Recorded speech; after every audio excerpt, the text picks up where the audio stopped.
지난주에 말씀드렸는지 모르겠는데 창조론 1은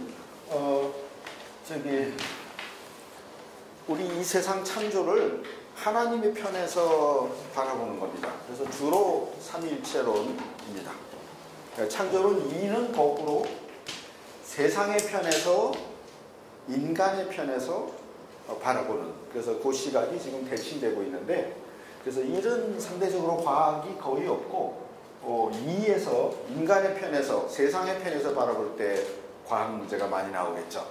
그래서 1은 과학을 기대하고 오신 분들한테는 상당히 곤혹스럽고 힘들고 전체가 삼위일체론이라고 생각하면 됩니다.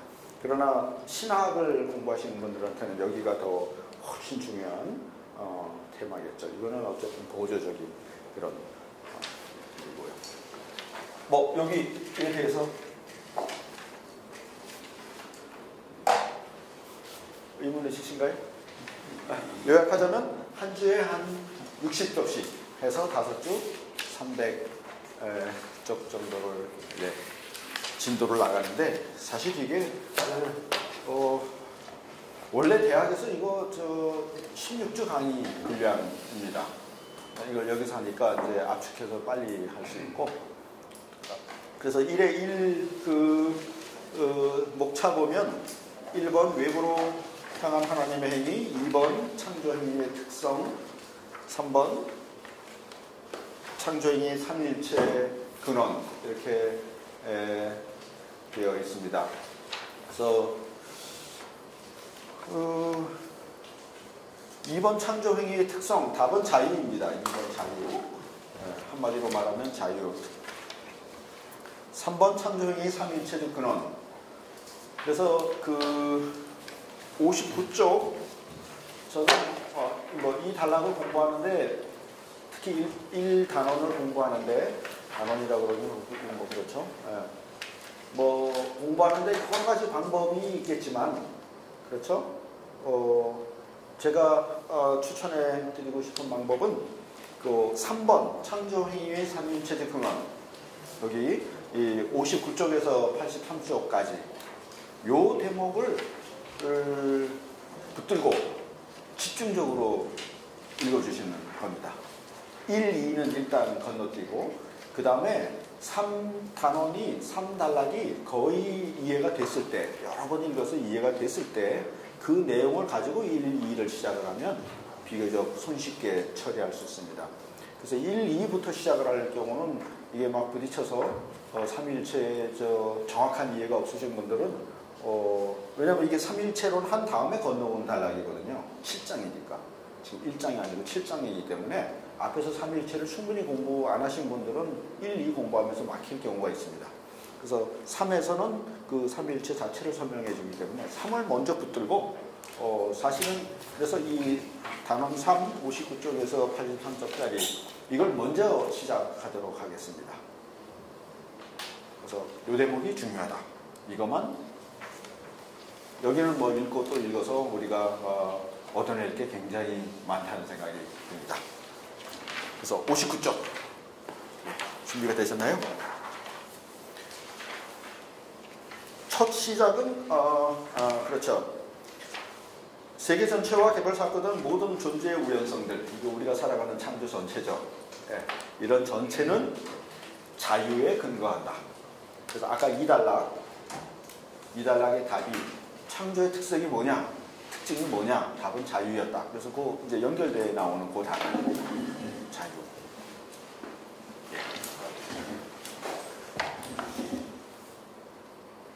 자유와 필연과 우연, 이 문제는 조금 이따 계속 그래서 그 다음에 나오는 문제, 자유 했을 때 존재는 있고 무는 없다.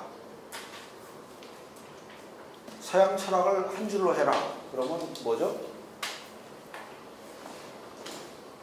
여기 제가 항상 답을 물어봤습니다.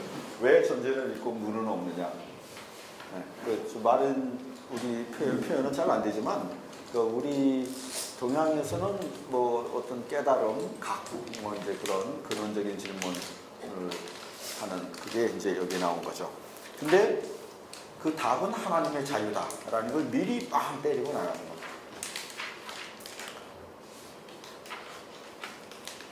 이미 답이 있다. 철학아, 너희들은 고생하지 마라. 이런 입장을 보여줍니다. 물론 이제 철학자들은 모두 답도 안 하겠지만요. 네. 그 다음에 이 사실은 하나님의 사랑의 특성과 표현이다. 그래서 모든 게 다 여기 유명히 되어 있습니다. 그래서 자유라는 것은 지난주처럼 제가 그림을 그려야 되는데 감히 하나님의 삼위일체를 요만하게 요한의 아버지와 아들과 성령이 삼위일체를 이루고 있고, 창조라는 것은 미리 여기 나오겠지만 요한의 아들이 삼위일체, 내재적 삼위일체를 벗어나서 나가는 겁니다. 그 순간을 자연과학의 그 빅뱅하고 이렇게 우리가 빅뱅의 그림을 생각을 했었죠. 그래서 이게 137억 년 동안 우주가 팽창하면서 나왔는데, 예, 어서 오세요. 여기 우리 요거는 과학이 아닙니다. 요거는 예수 그리스도. 예. 이게 137억 년이라면 우리가 뭐 여기 2000년 지났지만 우리는 요 근처에 있겠죠. 예. 여기 예수 그리스도가 나왔는데, 예. 여기서 아들이 밖으로 나가는, 자연과학자들은 대폭발이 일어났다는 요 지점을 자유라고 표현합니다. 이게 과학은 모른다고 얘기한다고 그러죠. 예, 과학은 그 이전에 대해서 답을 할 수 없지만 우리 신학은 삼위일체론에서는 아버지의 파송에 따라서 아들이 십자가를 지기 위해서 밖으로 나간 그 순간이 빅뱅의 순간이고 창조의 순간입니다. 그러니까 요 자유라는 뜻은 이런 뜻입니다. 그러면 자유라고 할 때는 그 둘이 구분이 돼버리죠. 분리가 돼버립니다. 이게 인간의 문제고 우리의 문제죠. 우리는 왜 이렇게 다 서로 분리가 돼 있죠? 네. 구분이 돼 있죠. 예. 그래서 여기서 끝나면 이제 고통이 생기고, 예, 뭐 그렇겠지만 또 하나의 요소, 하나님의 그 본질의 두 요소, 자유가 있고 사랑이라는 것은 그래서 사랑이 나오는데 자유로 구분이 되어 있지만 그러나 결합이 되어 있다. 이게 두 역설적인 그 두 가지의 신적인 요소를 생각하고 있는 겁니다. 그래서 자유한 다음에 그 다음에 사랑이 나왔죠. 예. 자유에 대해서 또 하나가 나왔네요. 그래서 하나님께서는 세계를 창조할 어떤 이유도 없다. 창조 안 해도 된다. 그 다음에 창조한 걸 멸망해도 된다. 그래서 사람들이 막 그러면 무자비한 하나님이 아니냐. 근데 한쪽 측면만 지금 얘기를 하는 겁니다. 자유의 측면을. 하나님은 그러실 수도 있다. 그러나 그렇게 안 하고 존재들에게 피조물에게 현존재를 선사하셨다. 그래서 우리가 있는 거죠. 티끌로 먼지로 지렁이 같은 야곱아, 너를 지렁이로 만들지 않고, 그렇죠? 인간으로 만들고 아끼고 사랑해 주시고, 사랑의 측면을. 그 대목이 이제 59쪽 처음에 사랑과 자유를 시작을 했습니다.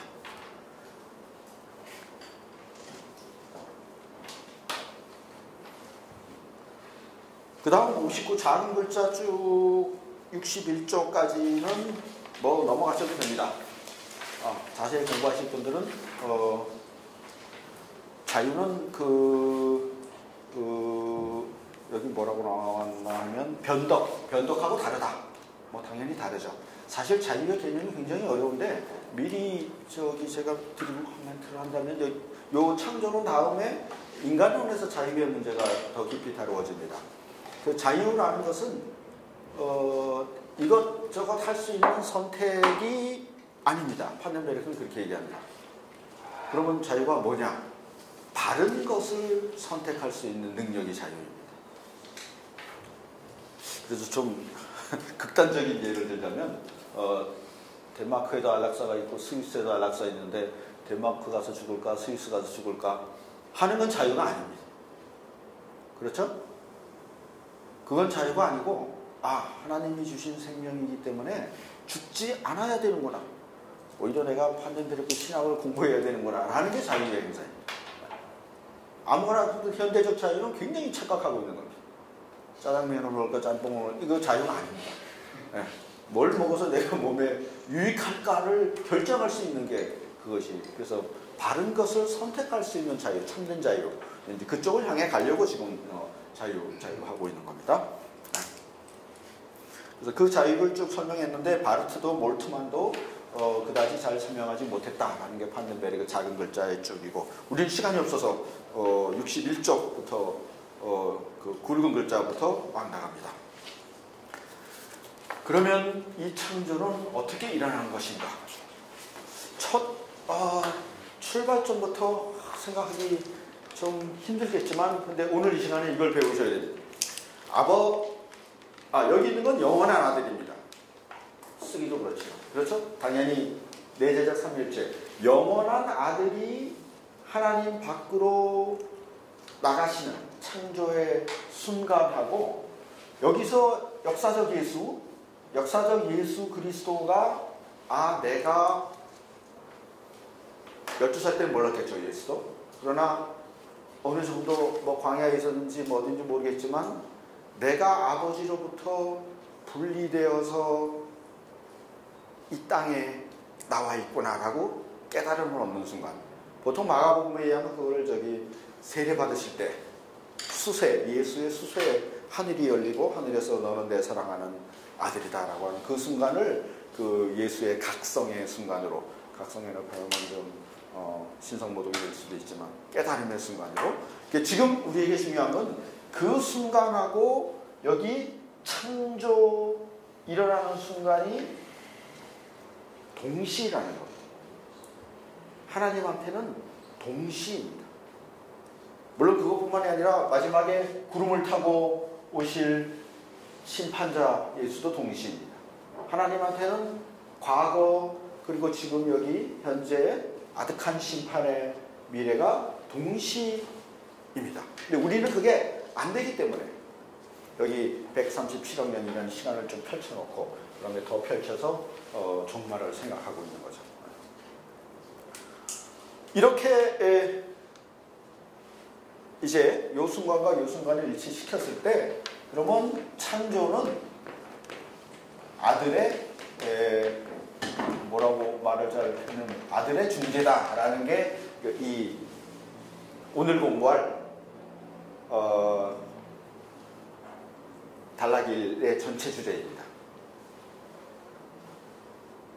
우리가 태초에 하나님이 창조를 창조해서 그래서 하나님이 창조자라는 것은 누구나 다 알죠.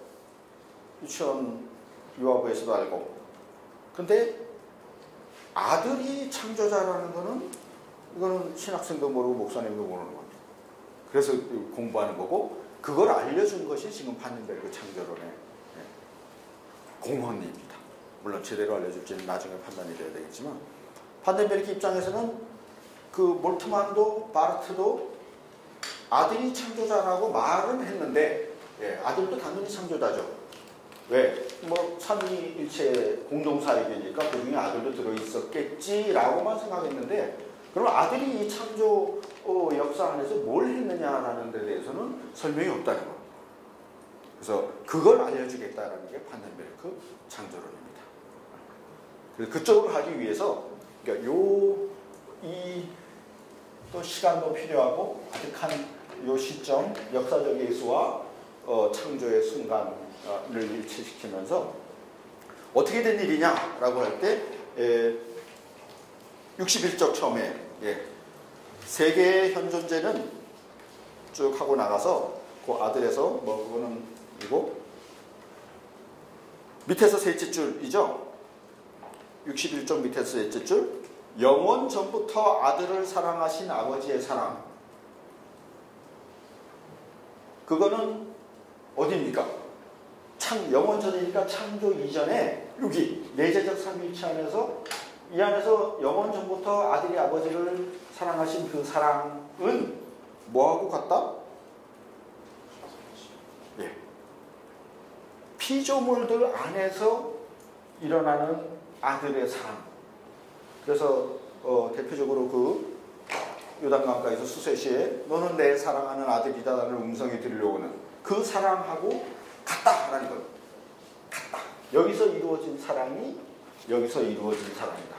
그래서 아들을 이해하기 위해서 중재라는 것을 이해하기 위해서 지금 그쪽으로 나가고 있는 겁니다.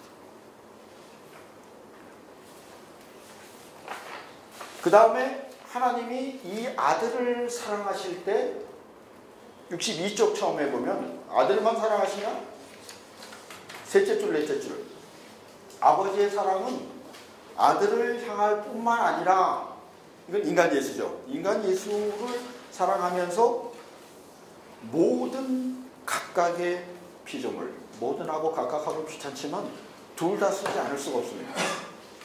모든 피조물이면서 또 한 사람 한 사람 또 뭐 망아지하고 강아지하고까지 다 합쳐서 하나님이 사랑하신다 이런 뜻이죠. 근데 그 사랑만 얘기하면 그냥 저 동물 애호가가 되는 거고 그 사랑이 창세 전에 아버지께서 아들을 사랑하신 그 사랑하고 같다라는 걸 말하면 이제 신학이 되는 겁니다. 반덴베르크 신학이. 그리고 뭐 바르트도 같고 뭐 개혁주의에서 다 같은 표현이죠. 그래서 하나님이 나를 그냥 사랑하는 게 아니고, 우리 하나님이 뭐 그 크신 하나님의 사랑 너무 많은 노래를 부르는데 그냥 그거만 부르면 하나님이 추상화될 가능성이 있는 거예요. 그러면 나를 사랑하신 하나님이 누구냐? 그러니까 막 이제 대혼란이 일어나는 겁니다. 교회가 세습도 일어나고 뭐도 일어나고 하나님이 지금 불분명해져 버립니다. 그래서 거기에 한번 공헌을 해보자. 그 하나님이 누구냐 하면 예수를 사랑하신 하나님입니다. 역사적 예수가 내 아버지라고 부른 그 하나님이에요.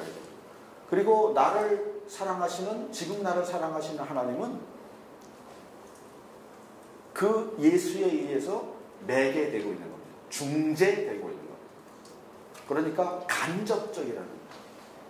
그래서 직통계시, 직접계시가 이 모든 논리에서 부정됩니다. 어떤 형태로든 간에 우리 인간에게는 직통계시, 직접계시가 있을 수가 없습니다. 그리스도교 안에는. 타종교에 가면 많지만 기독교 안에는 그게 있어서는 안 되죠. 그럼 어떤 계시가 있느냐면 예수 안에서 내가 예수를 통해서 사랑을 받는 것이고 예수 안에서 예수와 함께 하나님과 하나님. 간접적인 뜻이죠. 그 얘기가 이제 그 사랑이 중재된다가 첫 단락인 것이고, 그 다음에 두 번째 단락에서는 62쪽 두 번째 중간 단락이 여기쯤입니다. 독립성의 근원도 아들 안에 놓여 있다. 하나님이 피조물을 그냥 아무렇게나 만든 것이 아니고 내 발로 서라, 스스로 걸어가라 라는 독립성을 목표로 하거든요. 여자만 독립하는 게 아니고 남자도 독립해야 되고 다. 동물까지는 모르겠는데 하여튼 인간은 목표가 독립성입니다. 근데 이 독립성도 근원도 아들 안에 놓여 있다. 그래서 피조물의 독립성도 아들에 의해서 매개된다라는 뜻입니다. 여기서 결정적으로 중요한 것은 그 62쪽 밑에서 둘, 넷, 여섯, 여덟째 줄 결정적으로 중요한 것이 뭐냐면 예수의 아버지로부터의 자기 구분입니다. 그래서 독립하는 건 좋은데 어떻게 해서 독립하게 되느냐. 예수의 경우에 예수가 하나님 앞에서 완전한 인간으로서 유일무이하고 오직 하나인 참 인간으로 서게 되는 그 뭐라 그럴까요? 수단, 단서가 자기 구분입니다. 나는 하나님하고 다르다. 너무 쉬운가요? 그래서 이 파넨베르크 신학 이 부분을 읽으면서 완전히 다른 우리 한국교회 성향하고는 반대되는 그 사정교화도 그런 의미가 자기 구분 안에 들어가 있습니다. 우리는 하나님과 연합 그러면 어떻게든지 뭐 이렇게 신비 체험에 들어가서 산에 들어가서 기도원 가서 하나님과 하나 돼야 뭘 받아야 되는 거고 이렇게 되는 거죠. 그러나 여기서는 그래서 제가 리얼한 하나님 체험이라고 했습니다. 예수는 그게 아니고 나는 모른다. 아버지만 아신다. 라는 구분. 나는 죽을 수도 있다. 아버지의 뜻이라면. 나는 얼마든지 십자가의 고통까지 당할 수 있다. 왜냐하면 나는 유한한 인간이기 때문에. 악을 이길 힘도 없고 권세도 없고. 이 자기 구분. 나는 하나님이 아니고 하나님과 다르고 하는 유한성을 받아. 이것 때문에 완전한 인간이 된 겁니다. 그 거꾸로 자기 구분이 벌써 조금 이따 나올 겁니다. 거기 지금 그 얘기가 뭐 하나님께 굴복하고 자신의 삶이 그분에서 완전히 규정되도록 이런 뜻이 이제 독일 용어로 표현된 거죠. 매 순간 하나님의 뜻이 내 삶을 결정하도록. 그래서 왼쪽으로 갈까 오른쪽으로 갈까 할 때 하나님의 뜻이 그걸 규정하도록 했다는 점에서 그렇죠. 근데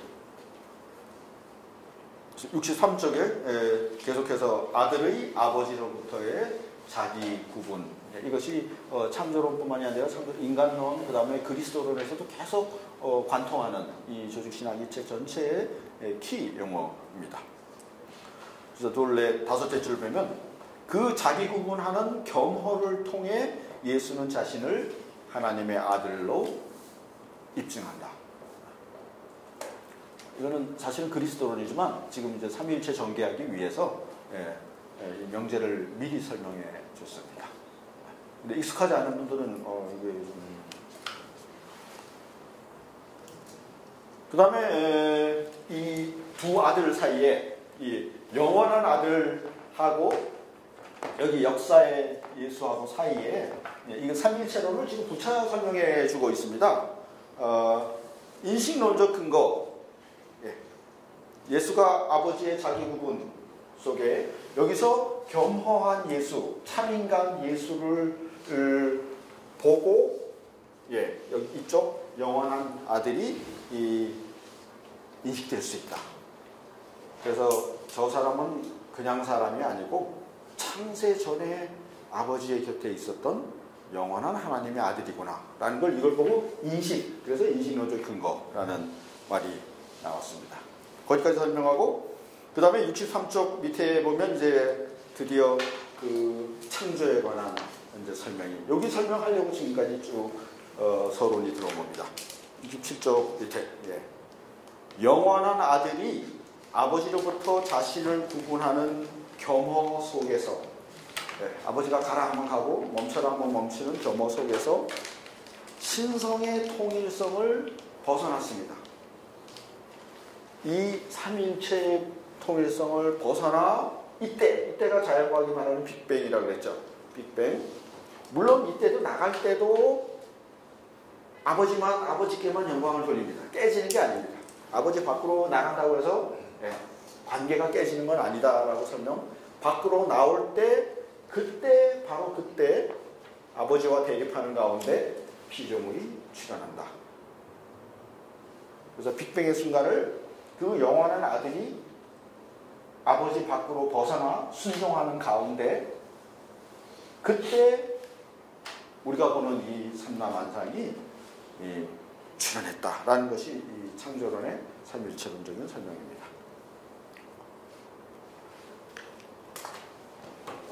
너무 좀 단순하게 생각되시나요?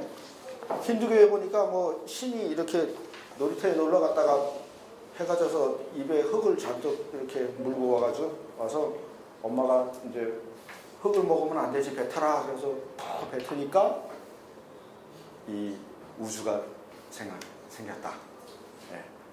뭐 그거보다는 그래도 굉장히 또 어떤 설화가 있죠?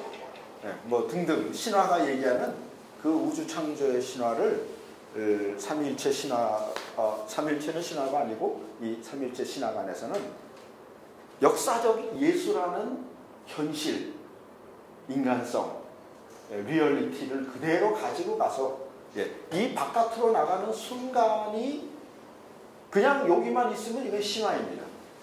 그러나 어떻게 해서 신학이 된다 그러면 여기서 아버지 영원한 아들이 이 밖으로 나가는 요 순간 그때 인간이 출현한다. 네. 그래서 이 순간을 라는은 조금 신비적으로 얘기했다. 지난주에 말씀드린 그대로 여기 각주 59에서 하나님이 하나님 아닌 것이 되려고 할 때 창조의 순간을 그렇게 표현했습니다. 삼위일체 밖으로 나간다는 건 하나님 아닌 게 되는 거거든요. 이것이 창조죠. 하나님 아닌 것이 되려고 할 때 그 순간에 나사렛 예수라는 인간이 탄생하는 거예요. 이게 기독교 신앙입니다. 이걸 뭐 어제 오늘 우리가 지어낸 것이 아니고 2000년 동안 교회가 믿음의 조상들이 사실은 그렇게 표현해 왔는데 최근에 현대에 와서 교회학을 소홀히 하면서 오히려 잊혀진 거죠. 그래서 라너가 그걸 다시 표현한 거죠. 그 창조의 순간 영원한 아들이 삼위일체 밖으로 나갈 때가 창조의 순간이고 그 순간이 나사렛 예수가 내가 아버지의 아들이구나 라는 걸 깨닫는 순간, 메시아 의식을 자각하는 순간과 동시에 일어나는 겁니다. 처음 들으시나요? 근데 파넨베르크 바르트에 의하면 신약 성서는 그렇게 말하고 있습니다. 그걸 우리가 수많은 신약 학자들이 있었지만 제대로 말하지 못했다라고 여기서 주장하고 있는 거죠. 네. 뭐 누가 받을지는 뭐 파넨베르크 교회는 종말의 가서에 밝혔습니다. 지금은 우리 사람들을 아무리 우겨봤자 누가 받는지 모르겠어요. 네. 그래서 어쨌든 이 표현은 그렇게 그래서 피조물이 출현한다. 그래서 먼저 나사렛 예수라는 인간이 출현하고 네, 그 예수와 함께 그 예수의 출현을 예비하기 위해서 63쪽 마지막 주라고 인간과 더불어 세계도 또한 규정되었다. 그래서 이렇게 볼 때는 이 세계는 굉장히 넓은 것 같아도 인간이 나사렛 예수라는 한 인간이 출현하기 위한 예비 단계입니다. 바르트의 표현에 의하면 무대입니다. 무대를 설치해 준 것이 해와 달과 별과 이 우주이고 네. 거기서 하나님의 계약을 맺은 이스라엘이 출현하고 이스라엘의 역사의 마지막에서 나사렛 예수라는 한 인간이 하나님 밖에서 출현하는 겁니다. 하나님은 원래 여기 동시적으로 하나님께는 동시적으로 출현했고 우리가 볼 때는 137억 년이라는 혹은 이스라엘 역사만 보면 6천년이라는 그런 시간이 흐른 뒤에 출현하게 되는 거죠. 네, 그 얘기가 이제 나왔습니다. 네. 이렇게 되면 예수는 누구냐? 예수의 64쪽에 예수의 신성에 대한 고백의 사태, 영원한 아들하고 그 목수 나사렛하고 같다면 그분의 신성이 말해줘야 될 텐데 다섯째 주 당장 예수가 영원한 아들하고 같다고 해서 계속해서 판덴베르크 가는 하나님하고의 차이는 제거되지 않는다. 64쪽. 왜냐하면 역설입니다. 그 차이가 있어야 하나님의 아들 되신 조건이기 때문에 구분이 있어야 그래야 하나님의 아들이 되는 겁니다. 근데 동양종교나 우리 신비주의에서는 그 차이가 모호해지는 겁니다. 우리가 어떤 황홀경에 들어가서 모라경에 들어가서 하나님과 하나가 됐는데 그래서 우리가 비판적으로 볼 수 있는 것은 구분이 있느냐라는 겁니다. 구분이 없어지고 그러면 자기가 이제 하나님으로 높아지는 거죠. 평소에 생각할 때도 그렇고 어떤 전문가하고 얘기를 하는데 나는 아마추어고 너는 전문가고 하는 구분이 없어지는 순간 이거는 자기를 전문가 수준으로 높이게 됩니다. 그래서 우리나라 한국 사회가 그래서 거짓 뉴스하고 막 이렇게 뒤섞여 좋은 얘기인지 모르겠지만 하나님하고도 그럴 위험이 우리에게는 항상 일어나는 거죠. 근데 한 사람 나사렛 예수는 그렇지 않았다. 구분했다라는 게 계속 구분입니다. 그래서 1번 영원한 아들이 그 역사적 예수의 현 존재다. 64쪽 그 큰 글자 밑에서 둘째 줄, 셋째 줄은 이쪽이 영원한 아들이 역사적 예수의 존재적 근거다. 라는 당연한 거죠. 당연하지만 우리가 교리적으로 그래서 65쪽 셋째 줄, 넷째 줄에 그 말이 나오네요. 영원한 아들은 예수의 인간적 현존자가 아버지 하나님에 대한 관계의 존재적 근거다. 중요한 건 존재적 근거. 예수가 어디서 나왔느냐? 계속 역사적 예수 연구가 잘못된 길로 왔다는 온 그 이유 중에 하나는 그 근거를 이걸 인정하지 않으려고 했던 겁니다. 근대 과학의 근대 합리성의 영향으로. 그러나 성서는 전혀 그렇게 얘기하고 있죠. 아버지께서 나를 예수는 항상 아버지가 나를 보내셨다. 그러니까 그 아버지 안에 있는 삼위일체의 존재가 영원한 아들을 아버지 곁에서 내가 즐거워했다. 라고. 성서는 그렇게 말하고 있는데, 지금 그 그게 자유주의 신학이죠. 계몽주의의 영향을 받아서 그 부분을 빼놓고 생각했다. 그나마 이 판넨베르그 신학이 이걸 지금 복구시켜주고 있습니다. 이제 그쪽 존재적 근거 말고, 이제 두 번째 같은 방향으로 역방향 표현도 가능하다. 65쪽에 둘째 쪽 보면, 둘째 단락 보면 역방향 표현도 가능한데, 거꾸로 말하자면 이번에는 영원한 아들이 예수 안에서 현현하고 있다. 같은 말이지만 예수의 존재적 근거가 영원한 아들이다. 영원한 아들이 임의한 예수 안에서 현현할 수 있다. 라는 그 두 가지 표현이죠. 어떤 점에서?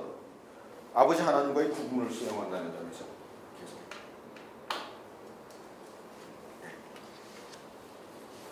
조금 과장이 아닐까요?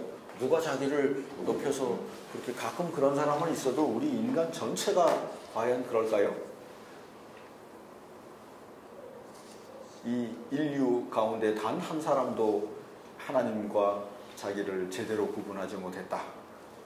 그렇다라는 것이 이제 기독교 교회의 주장입니다. 그래서 너희는 하나님의 아들이 아니다. 예수 안에 들어가야 된다.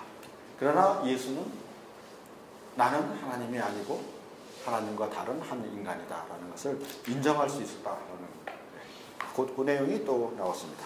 자신을 철저하고 완전하게 하나님의 피조물로, 피조물이라는 건 낮은 뜻이죠. 그 점에서 그렇게 했을 때 하나님이 창조자고 아버지고 되는 거죠. 그래서 말하자면 예수는 하나님과 구분될 뿐만 아니라 그 구분을 알고 있다. 이걸 알면 신성을 획득하게 되는 거예요. 굉장히 역설적이죠. 우리가 신이 된다는 것은 놀라운 성전에서 뛰어내리는 그런 능력을 발휘하는 것이 아니고 여기서 나는 하나님이 아닌 유한한 존재다. 그 다음에 그 점을 알고 있다는 점. 유한성을 아는 것. 이것이 사실은 종교를 갖는다는 그 고유한 특성입니다.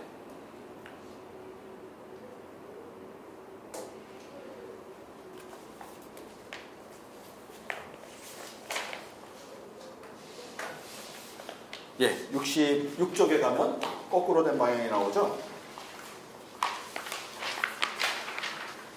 66쪽 셋째 줄, 다섯째 줄을 보면 인간들은 통상 유한성을 받아들이는 것이 아니라 유한성에 저항하면서 살아가게 됩니다. 내가 해봐서 아는데 뭐 그런 얘기죠. 또 뭐가 있을까요? 그래서 그들은 하나님처럼 되려고 한다. 내가 이 책을 읽어서 아는데 등등 또 뭐가 있을까요? 하여튼 이게 예수하고 반대되는 방향이라는 거죠. 그래서 유한한 존재임에도 계속해서 그 유한성을 돌파하려고 하고, 그 점에서 하나님처럼 되려고 하는 겁니다. 근데 예수는 그 반대였다. 다섯째쯤, 예수는 자신의 유한성을 받아들였고 하나님 앞에서는 피조 존재의 일반의 유한성도 함께 받아들였다.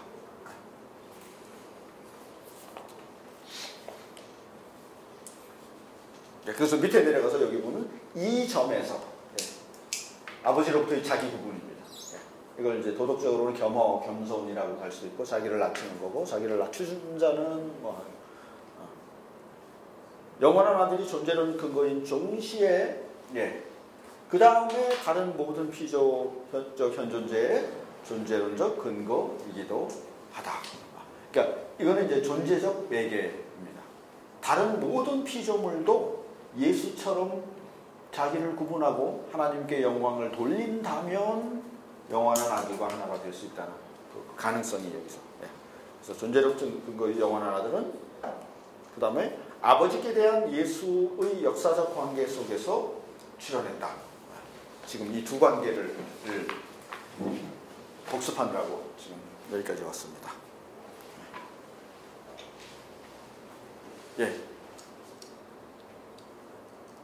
벌써 시간이 40분 됐네요. 오늘 이 50분 클래스의 중심 주제 다시 한번 복습해 볼까요? 영원한 아들이 삼위일체 하나님 내재적 삼위일체성 밖으로 나가는 것, 창조, 빅뱅, 요 순간 자유, 분리되는 이 순간하고, 여기 역사적 예수가 메시아, 내가 메시아구나, 이건 좀 건방진 말이지만, 내가 아버지께로부터 보내시는 것은 하나님의 아들이구나를 깨닫는 순간하고를 동시에 바라봐야 된다는 거죠. 우리에게는 동시가 될 수가 없지만 하나님에게는 그 순간은 동시였습니다. 그것이 창조라는 거죠. 그래서 그 순간에, 요 순간에 아버지와 함께 모든 피조물이 예수와 함께 하나님 안에서 이제 빅뱅 터져서 예비 단계로서 창조가 시작되죠.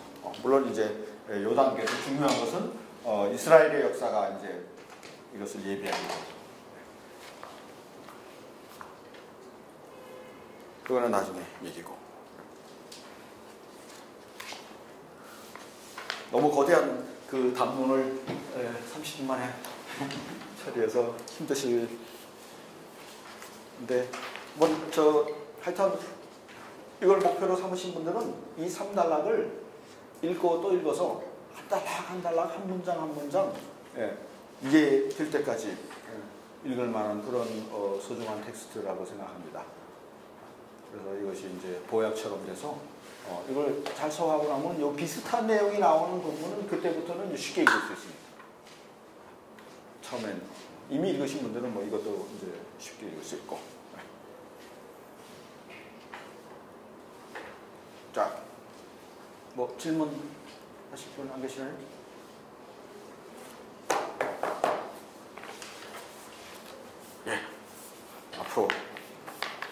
앞으로 나가겠습니다. 그래서 여기서 이제 영원한 아들이라는 것이 이 구약 성경에서는 뭐라고 얘기했느냐 하면 그 66쪽, 이거는 잘 알려진 거죠. 지혜, 하나님의 지혜, 신적인 지혜. 히브리어는 잊어버렸네. 뭐죠? 뭐 하여튼 그 전도서와 잠언서에 나오는 지혜가 이 역할을 했고, 그래서 거기 나오는 지혜는 보통 평범한 일반적인 현대적인 뜻이 아닙니다. 구약 성서의 지혜라는 것은 신약 성서의 로고스하고 같은 뜻이다 라는 것이 이제 요 주석이죠. 그래서 그 구약의 신적 지혜가 로고스 개념을 통해서 명확해졌다. 그래서 로고스는 말씀이죠. 태초에 엔호 아케, 태초에 로고스가 있었다. 말씀이 있었다. 요한복음에 이렇게 말씀이 있었죠. 태초에 말씀이 바깥으로 나갔다 이렇게 표현됐지만, 그러니까 말씀을 통해 만물이 지어졌다라는 그 요한복음서론에서 로고스로 표현이 된 그 대목이죠. 그래서 요 로고스를 그 요한복음 1장 1, 2절의 로고스를 사실은 바르트는 예정론으로 전개를 했습니다. 이제 그거는 다른 주제라서 여기서 이제 넘어갔죠. 그래서 성경은 67쪽에 보면 골로새서 1장 16절이 나오네요. 네. 이 아들을 만유의 상속자로 세우시고 네. 그로 말미암아 모든 세계를 지으셨느니라. 그래서 이 그림 우리가 지금 40분 동안 떠든 이 내용이 골로새서 1장 16절 요한복음 1장 3절의 주석입니다. 만물이 그로 말미암아 말미암았다 등등 지어졌다. 이 대목에 대한 이해고 이 대목이 창조에 관한 이해입니다. 그래서 여기서 아들을 일단 먼저 1번 목적적으로 이해해야 된다 라는 것은 이쪽에서 볼 때는 예수는 목적입니다. 우리에게도 사실은 재림 예수는 우리에게도 먼 미래에 우리가 되어야 될 우리에게 되어야 될 것은 아직 나타나지 않았다 그랬죠. 목적격. 그 다음에 2번 이 예수가 만물의 근거다 중재자다라는 그 두 가지로 이해해야 된다라는 뜻입니다. 그 작은 글자의 내용.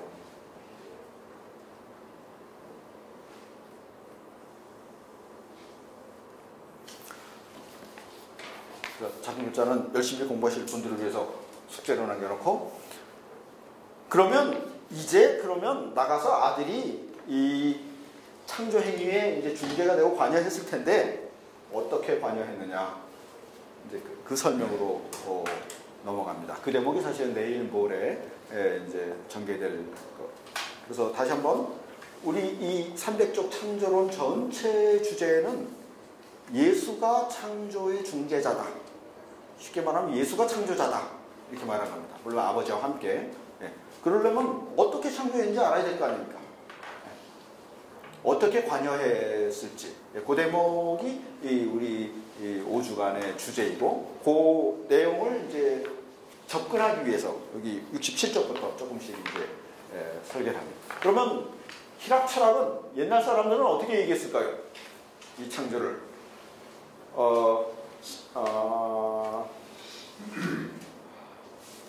히랍이라고 안 했고 67쪽 밑에서 봤을 때죠 이념이라는 말이 나오죠.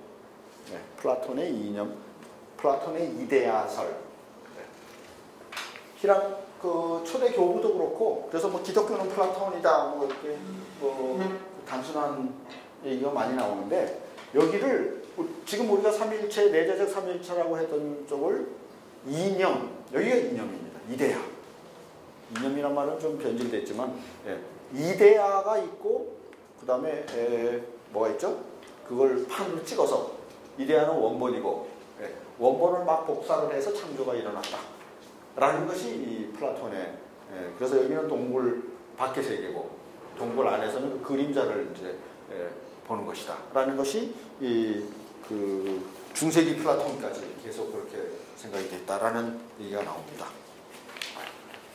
처음에 시작합니다. 그래서 68쪽에 보면 피조물의 기원, 이념, 본성 뭐 이렇게 해서 아우구스티누스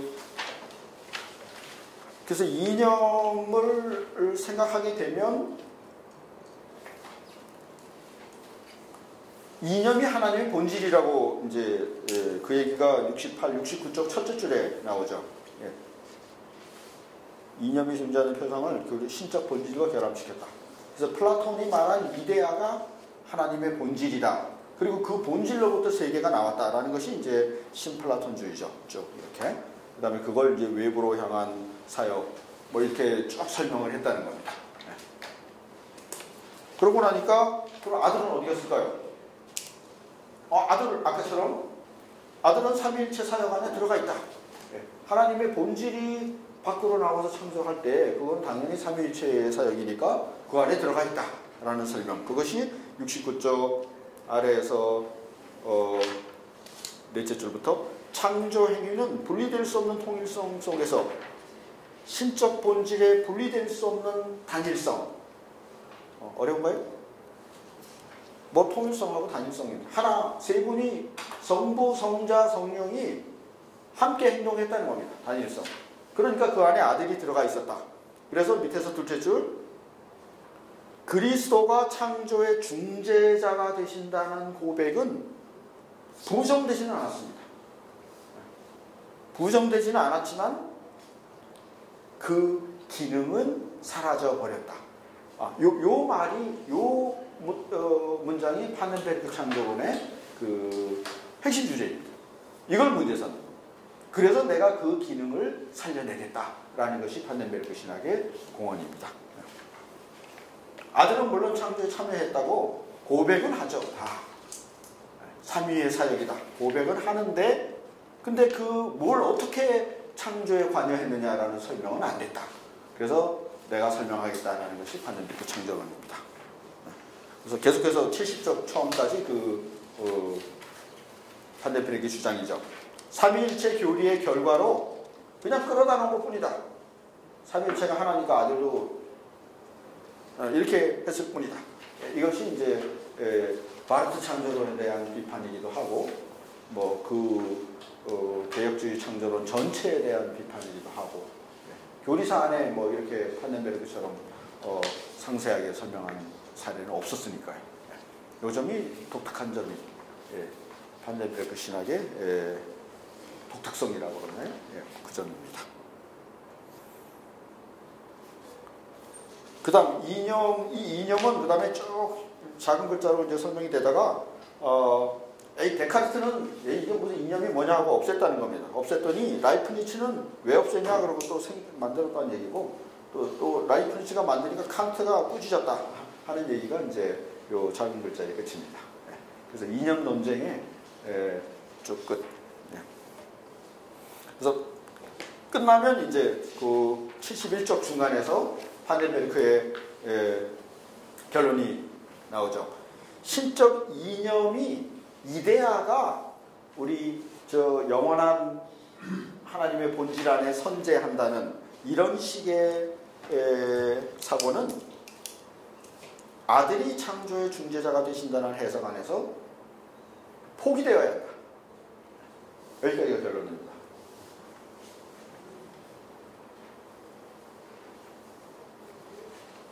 예. 20분인데 10분 쉴까요? 힘드신가요? 예. 이념, 여기 지금 우리가 이제 잘못된 창조론 1단계로 플라톤을 이제 든 거죠. 그래서 이 플라톤 나중에 나오는지 어디서 모르겠지만 그 71쪽 밑에서 넷째 줄 보면 일단 세계 현실성의 우연성과 역사성, 이게 설명이 안 된다는 겁니다. 이데아하고 뭐 그림자로 설명했을 경우에 플라톤은 또 정적이고, 나중에 이달락에서는 그 다음에 역동성에 대해서는 전혀 또 그 이념이 있고, 고양이 이념에서 저 고양이가 나왔다 그러면 그 고양이하고 뭐 옆에 있는 쥐하고 사이의 관계는 설명이 안 된다는 거죠. 먼저 그런 단점이 있는데 어차피 취급을 안 할 거니까 짧게 얘기를 한 겁니다. 그래서 그 다음에 조금 그나마 이데아하고 세계를 구분했다는 점에서는 사실은 이제 기독교 창조론에 어느 정도 윤곽, 원형을 제시한 건 사실이죠. 그래서 이게 등장한 거고, 우리가 항상 플라톤에 대해서는 배울 준비가 되어 있어야 되죠. 약점은 여기서 일단은 우연성과 역사성, 이게 설명이 안 된다는 것. 그 다음 단계로 그러면 어떻게 해결할까? 그래서 71쪽 제일 마지막 줄에 보면 헤겔의 종교 철학입니다. 그래서 플라톤의 이데아설, 그 다음에 헤겔의 종교 철학, 그 다음에 판넨베르크 자신의 삼위일체론, 이렇게 세 단계로 지금 전개를 하고 있습니다. 그래서 헤겔은 71쪽에 가보면 단일성으로부터 다수가 발생한다는 사실, 요 대목이 첫 단락 1의 1 우리가 빼먹으면 요 단락이 주제입니다. 근데 이제 단일성으로부터 어떻게 다수가 발생하느냐. 그래서 하나님은 한 분이신데 우리는 왜 이렇게 많으냐. 세계는 왜 이렇게 은하가 나눠지고, 다수성이 어떻게 발생했느냐라는 그 관심에서 해겔이 등장합니다. 이거는 이념 가지고 잘 설명이 안 되죠. 이념은 하나인데 복사 제품은 많은데, 예, 그 복사 관계도 그렇고 뭐 등등. 예. 그래서 72쪽 밑에서 셋째 줄, 해겔은 타자성의 원리라는 걸 들고 나왔습니다. 타자성의 원리가 뭐냐면, 이 원리는 신성에 대해 절대 타자인 유한자가 생성되는 출발점이다. 신은 그냥 신으로 끝나는 게 아니고, 신이 있으면 반대되는 절대 타자가 계속 생긴다는 겁니다. 그게 신은 무한자니까 유한자죠. 유한자가 생긴다는 타자성의 원리. 그래서 이거는, 그래서 세계가 이렇게 많이 생겼다. 그러니까 이념, 플라톤의 이념 이데아설보다는 상당히 그 역동적인 걸 보여주고 있죠. 네. 그래서 73쪽 둘째 줄에 보면, 각각의 유한자는 타자에 대해 다른 하나의 타자로서 존재한다는 특성을 갖게 된다. 여기는 한 줄밖에 안 나왔지만, 이래서 막 해겔도 빠져든 사람 보면 평생 해겔하면서 살죠. 너와 나는 왜 이렇게 갈라져 있고, 여기 아까 그렇죠? 예. 너와 나는 왜 타자로 맞춰져 있고, 서로 미워하고 또 서로 싸우고, 예. 그러다가 또 같이 놀기도 하고, 왜 이러느냐를 설명하는 게 이게 해겔의 타자성의 원리고, 이걸 변증법이라고 하죠. 예. 그래서 타자성은 피조 현실성의 다양성을 발생시키는 원리로 이해될 수 있다. 예. 왜 이렇게 다양하느냐? 도대체 왜 인간이 60억 개나 되냐? 개가 아니고 뭐죠? 60억 사람. 예. 그래서 정적 이데아 우주라는, 이데아 우주를 다시 한번 비판하죠. 73쪽 윗부분입니다. 그것 대신에 한 가지, 해겔은 그래도 생산적인 원리, 항상 구분이 발생하고 반복해서 유한성이 상승하는. 그래서 막 태어나고 죽고 생성과 소멸이라는 우주 운동이 일어난다라고 이제 해겔을 설명을 했죠. 그런데 이제 자기 삼위일체론으로 넘어가기 위해서 해겔을 가져왔습니다. 해겔에 대한 비판 뭡니까? 이거 구두 시험 보면 꼭 이제 물어보는 주제입니다. 여기 틀림없이 그건 시험 문제입니다. 해겔에 대한 비판, 밑에서 넷째 줄, 필연적인 방식, 이겁니다. 필연성. 해겔에게서 유한성이 창조가 일어나는 것은 필연입니다. 일어날 수밖에 없는 겁니다. 근데 우리는 뭐라고 했죠? 그래서 처음부터 자유, 이거 해겔을 염두에 두고, 예. 물론 플라톤도 마찬가지로 필연이죠. 이념에 대해서, 이념만 있으면 이념이 아니죠. 이념에 대해서 실제가 자꾸 나와야 되니까. 이 필연과 자유, 이게 왜 이렇게 중요할까요?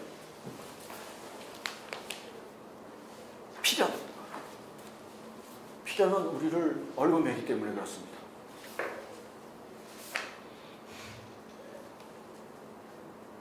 존재가 필연이라는 신적 본질로부터 필연적으로부터 나온다면, 우리 필연인 게 많죠. 끌려가면 필연이죠. 영화 뭐가 있죠? 어벤져스 너무 재밌어가지고 2시간 동안 끌려가죠. 필연입니다. 웃으시는 분들은 본 사람, 안 웃으시는 분은 안 본 사람 등등. 스포츠도 그렇고 드라마도 그렇고 끌어당겨서 그게 이제 필연에 좋은 예일지는 모르겠지만 상대방에게 자유를 못 주는 겁니다. 사랑도 그런 지배적인 사랑이 억압을 하는 거죠.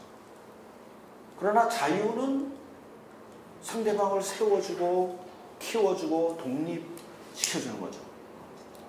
우리가 화분에 물을 줄 때 필연이 아니죠. 네가 자라라 라는 자유죠. 못 자라면 죽을 수도 있는 거고. 그래서 이 필연과 자유가 또 필연 중에 대표적인 거는 이 직장생활이죠. 우리 대표님 옆방에 계시는 그래서 이 대한민국의 직장생활이 다 그렇죠. 네, 사표를 품고 살아가는 이 필연으로부터 어떻게 벗어나야 되는데 생존의 필연성이죠. 예. 왜냐하면 이 삶이 자신에게 자유를 못 주게 되면 이유 때문에 그렇고 청년부에서 대부분 또 그렇죠. 교회로 다니다 보니까 뭐라 그랬죠? 뭐 직장을 다니는 건지 교회를 다니는 건지 모르겠다. 그게 모르죠. 직장은 돈이라도 주는데 교회는 돈을 내면서 그렇게 직장 생활을 하게 되니까 그런 의미에서 이 존재적인 창조의 필연과 자유를 지금 얘기해요. 그래서 처음부터 하나님의 창조는 자유라는 겁니다. 하나님 보시기에 좋았더라라는 것은. 그래서 그 안에 있는 우리에게 영혼에게 자유를 주고 너는 새처럼 날아올라라. 독수리의 날개로 날아올려라. 너 스스로 서라. 라는 이제 그게 이제 설교인 것이고 도와주는 것이 목회인 것이고 여러 가지 그런 그 내용이 이제 신학적으로 조직 신학적으로 여기 나와 있습니다. 그런데 해겔의 변증법적인 창조론은 필연이라는 겁니다.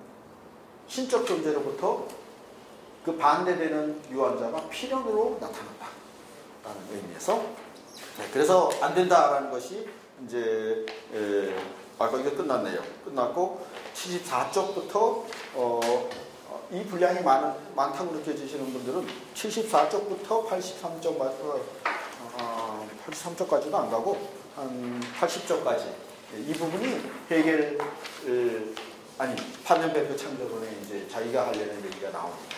이 대목. 그래서 앞에서 했던 얘기 다시 한번 하면서 74쪽 이제 삼위일체론 창조를 얘기를 하는데 위에서 넷째 줄 신적인 삶은 닫힌 원. 그래서 제가 여기 닫힌 원으로 그린 겁니다. 이게 다 본문에 있는 거죠. 삼위일체적 삶은 닫힌 원으로 이렇게 즉 외부에 있는 이 창조가 필요하지 않은 하나님의 내재적 삼위일체는 창조 인간을 필요가 하지 않는 그런 존재입니다. 그런데 성육신 속에서 이쪽하고 일치시키고 있죠. 나사렛 예수의 성육신 속에서 아들은 신성의 통일성을 벗어나 밖으로 나왔다. 요게 빅뱅이다. 이 우주의 대폭발이다 라는 겁니다. 그 다음에 이쪽으로 또 설명을 합니다. 예수는 아버지로부터 자신을 구분하는 가운데 자신을 순수한 인간으로 피조물로 그렇게 하면서 아버지 하나님을 인정했다. 그렇게 쓰면서 예수는 다른 피조물들의 독립적인 현 존재를 가능케 했다. 그래서 수고하고 오신 자들아 내게로 오라. 내가 너희를 여기서 독립적인 존재로 가야 돼. 너희를 강하게 해서 스스로 두 발로 서게 하겠다. 이런 뜻이죠. 그거를 이제 다른 인간들에게로 보이는 파송으로 설명했다는 겁니다.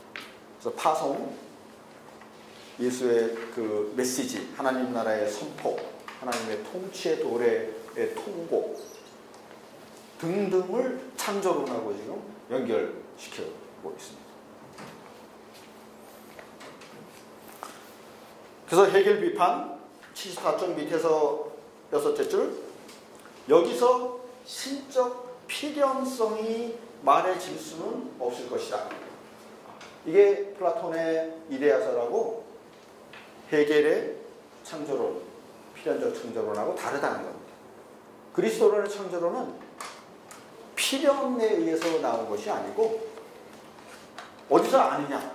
역사적 예수의 자유로운 순종, 자유로운 자기구분, 자유로운 겸허. 어느 정도의 자유냐면 스스로 십자가의 죽음을 받아들이는 그 자유가 창조의 자유다. 창조론과 예수의 아들 예수의 자유가 이게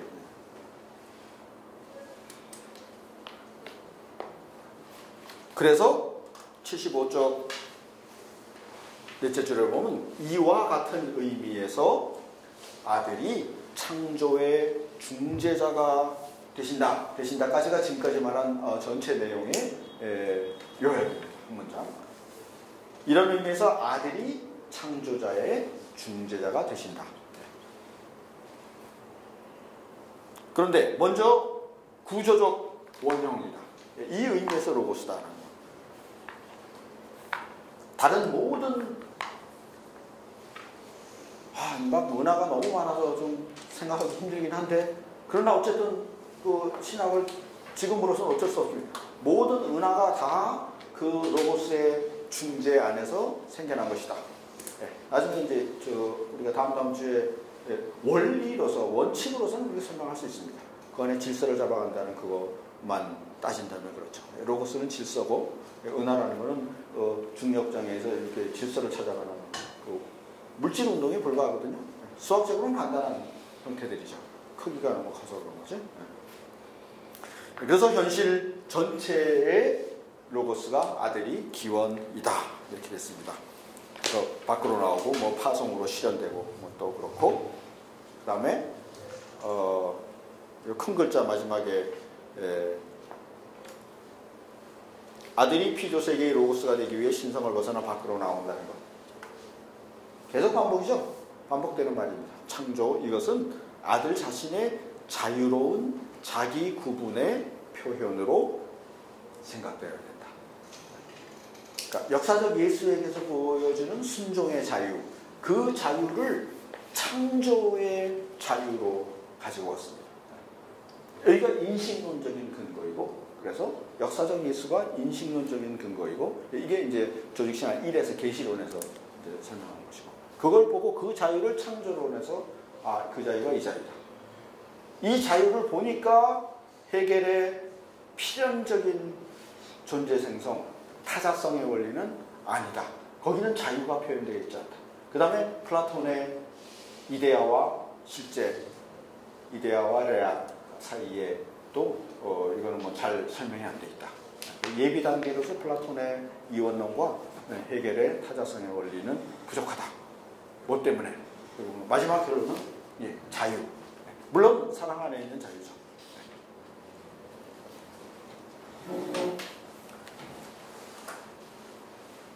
여기까지가 판덴베르크 3일체적 근원인 것 같습니다. 조금 감이 잡히시나요?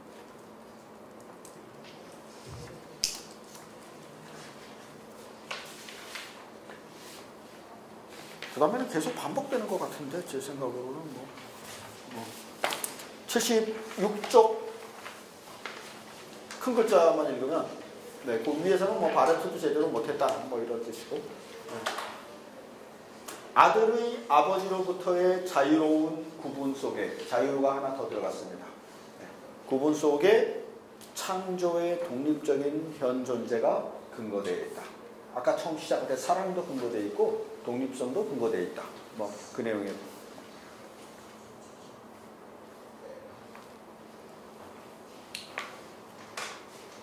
그래서 더 내려가면 창조의 가능성의 근거는 어마어마한 진술이 나오죠. 76쪽입니다. 창조의 가능성의 근거는 아들의 아버지로부터의 자유로운 자기 구분이다. 그래서 역사적 예수에게서 일어난 그 작은 사건, 아버지를 아버지 되게 하시는 그 사건이 만물의 근거, 존재적 근거다라는 것이 3일체적 창조론입니다.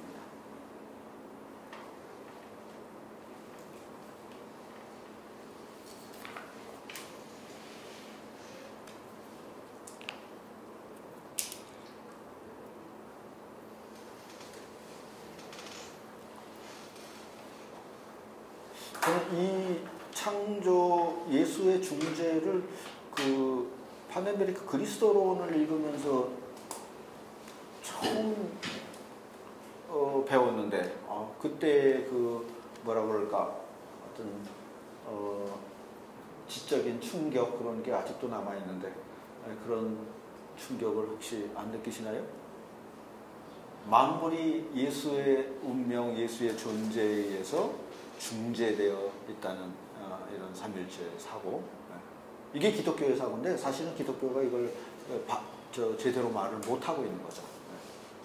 그래서 우리가 기독교 아닌 걸 하려면 뭐 타종교를 하려면 그런 게 없지만 그러나 성서를 얘기하고 기독교를 얘기하려면 기독교는 이게 기독교인 거예요.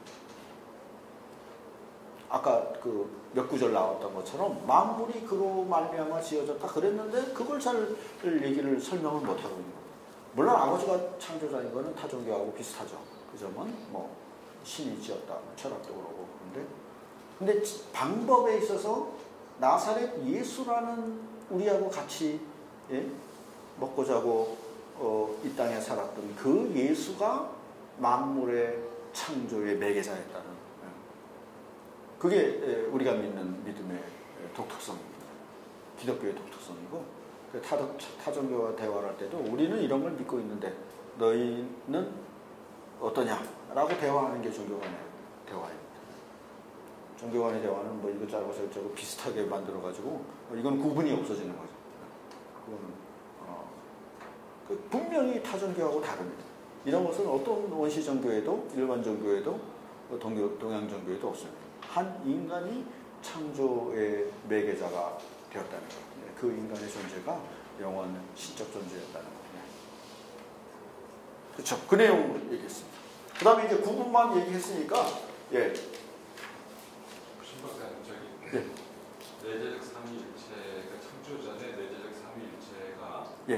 창조 이후에 그 예수 그리스도가 내재적 삼위일체의 그 원 밖으로 나오는 과정이 창조라고 한다면 예. 그건 창조 이후의 내재적 삼위일체 관계는 변화가 있습니까? 아니면 그대로입니까? 그것도 그 교리사에서 많이 논쟁이 됐던 그 어디선가 나오는 것 같습니다. 변화가 없어야 됩니다. 왜냐하면 이 세상은 하나님 입장에서는 잉여이기 때문에 있어도 좋고 없어도 좋은 그 나쁜 뜻은 아니라 하나님이 워낙 그런 존재이기 때문에 나오든 내재적 삼위일체 아니네. 나도 설명을 잘못했나? 변화가 있습니다. 그래서 그 이전에는 그 존재 자체의 변화가 아니고 이전에는 인간 없는 하나님이었습니다. 그런데 나사렛 예수가 나오면서 이제는 하나님은 인간 있는 하나님으로 인간의 하나님으로 본질이 변화했다.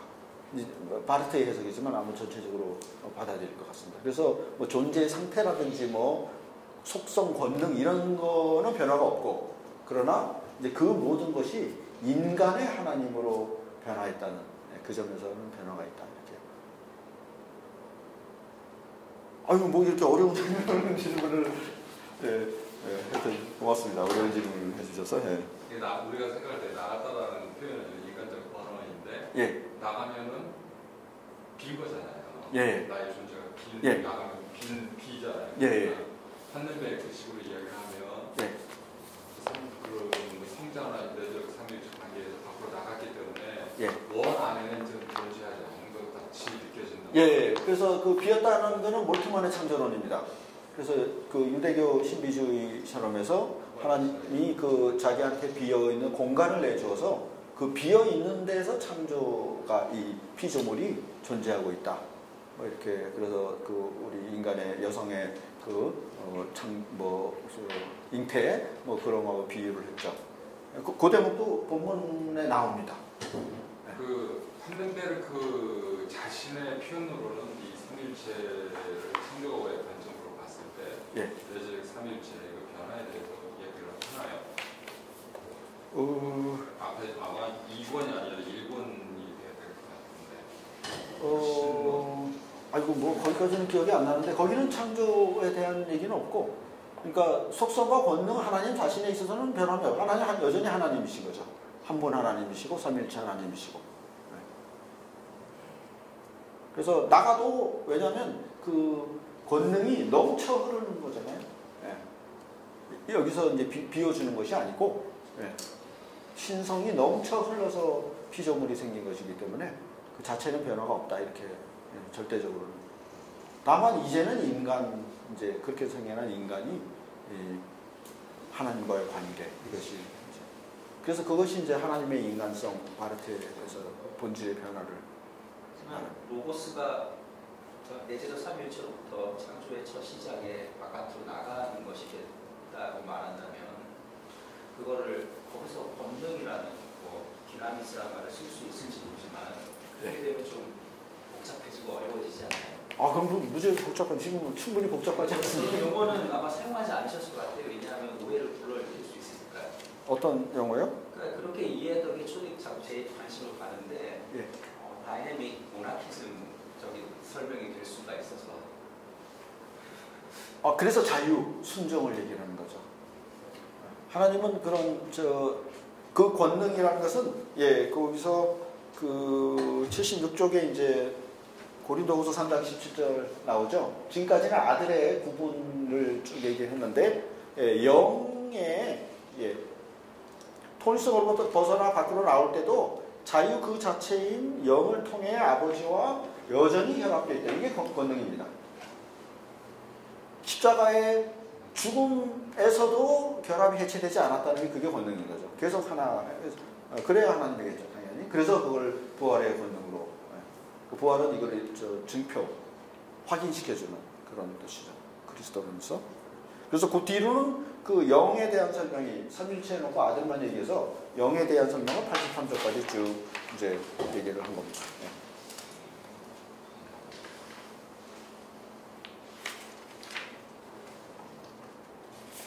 그 다음에 다시 한번 이제 신플라톤주의의 77쪽에서는 플로티노스는 신플라톤주의 해석인데 다시 한번 또 어디가 잘못됐는가. 그래서 창조를 영혼의 타락으로 본 겁니다. 그래서 영혼이 이대하고 여기서는 그림자처럼 타락해서 나온 것 뭐 이런 식으로 해서 이거는 불완전하다. 그 다음에 다시 한번 77쪽 밑에서 넷째 줄 해겔의 철학적 이론론 앞에서 공부한 그 내용을 또 이제 반복되는 거죠.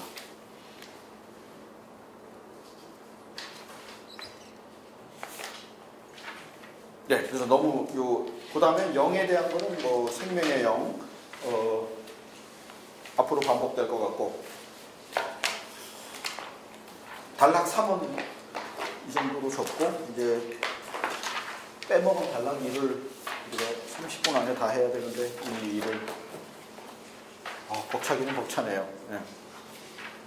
그래서 첫 페이지 29쪽으로 가보겠습니다. 그래서 이 단락 3을 힘들게 읽고 나면 1, 2는 뭐 거의 이제 같은 내용이 많이 나옵니다. 그래서 늦게 오신 분들은 왜 3을 먼저 했냐면 이 단락 3이 중요한 내용이 집약되어 있고 여기서 충분히 이걸 익히고 나면 1, 2는 쉬워질 것이다. 그 다음에 1, 2는 몰라도 그만한 내용도 꽤 많이 있습니다. 신학하시는 분들에만 중요한. 그래서 세계의 존재는 뭐 나오고 쭉 나오고 뭐 29쪽입니다. 또 행동의 근원이다. 그 다음에 중간에 가서 자유라는 것이 나오고 행동, 행위, 뭐 말은 아니지만 이것이 뒤에 가서 뭐라고 나오냐면 나간다는 것. 그걸 얘기하려고 여기 행동, 행위 처음에 나온 겁니다. 왜 이런 이상한 단어가 나왔을까? 나중에 영원한 아들이 삼위일체 밖으로 나간다. 이게 행동이라 해야 되거든요. 행동, 행위, 그 다음에 실행, 또 뭐 이런 단어가 다 그걸 가리키는 겁니다. 근데 그거는 자유다라는 게 29쪽 처음에 또 나오죠. 자유. 그래서 그 다음에 30쪽, 31쪽 이제 여기 있다가 이제 다 판면 메이커 이제 던지고 떠나는 경우 불상사가 발생하는데 이게 뭔지 해석을 해야 되는데 그 중간에 30쪽 중간에 보면 사역의 단일성, 영적 본일의 단일성 뭐 그래서 계속 단일성이 나옵니다. 그래서 처음 시작에 우리는 나중에 다수성 왜 이렇게 많으냐, 왜 이렇게 갈라지느냐, 해겔의 타자성의 원리 이걸 먼저 했죠. 그쪽으로 가려고 하는데 옛날 사람들은 그거 생각하기 어려웠던 겁니다. 하나님이 천지를 창조하셨다. 그러면 한 번 행동한 것이 아니냐 이렇게 생각이 된 겁니다. 그래서 단일성은 영적 본질의 단일성이라고 옹중히 가르쳤다. 처음에는 이렇게 그 사고가 매여 있어서 힘들었다라는 걸 보여주는 겁니다. 계속해서 그 내용이 쭉 끝까지 가고 그 작은 글자의 결론이 33쪽 둘째 줄, 셋째 줄.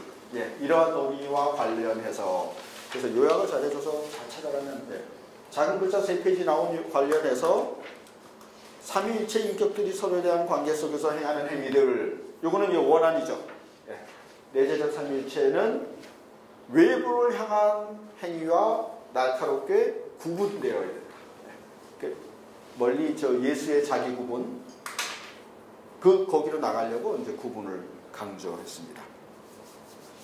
그래서 삼위일체 외부를 향한 사역은 구분되지 않는다. 내부를 향한 사역은 구분되지만 그래서 구분이 여러 개가 나옵니다.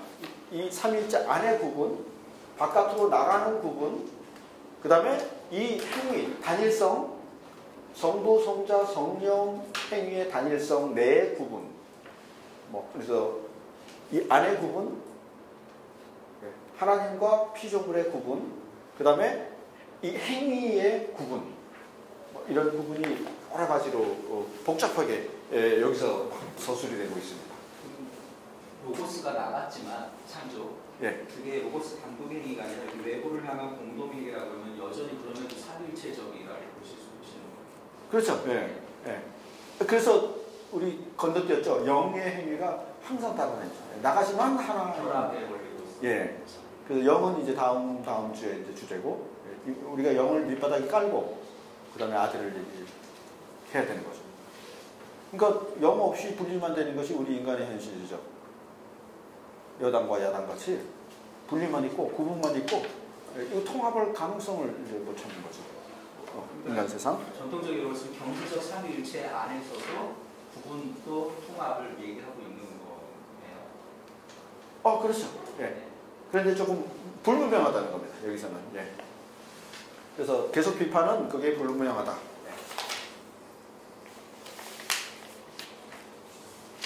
그 다음에 이걸 어떻게 설명을 다 34쪽에는 그러니까 틀린 거를 계속해서 설명해 주는 겁니다.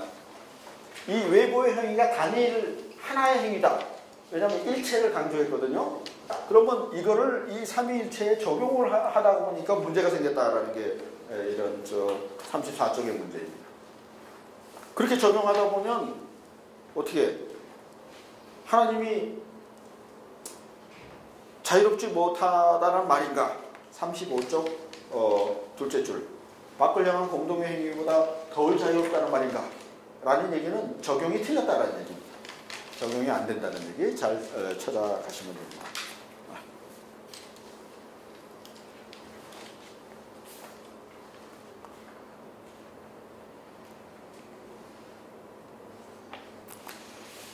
그래서 이렇게 틀린 거 말고 36쪽 제일 밑에서 둘째 줄 가면 그 행위 안에서 삼위일체적 삶 자체가 밖으로 향하며 아직은 이제 그 아들이라는 얘기는 없지만 아들은 나가고 영은 결합시키고 하는 이제 그거를 이제 여기 앞당겨서 표현하자니까 이렇게 된 겁니다.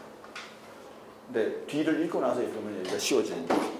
자기 자신을 벗어나 외부로 나가서 창조자와 피조물 사이를 관계를 규정하는 근거가 된다. 영원한 아들이 그렇게 된다는 겁니다. 그쪽을 향해 지금 나가고 있습니다. 그 다음에 37쪽은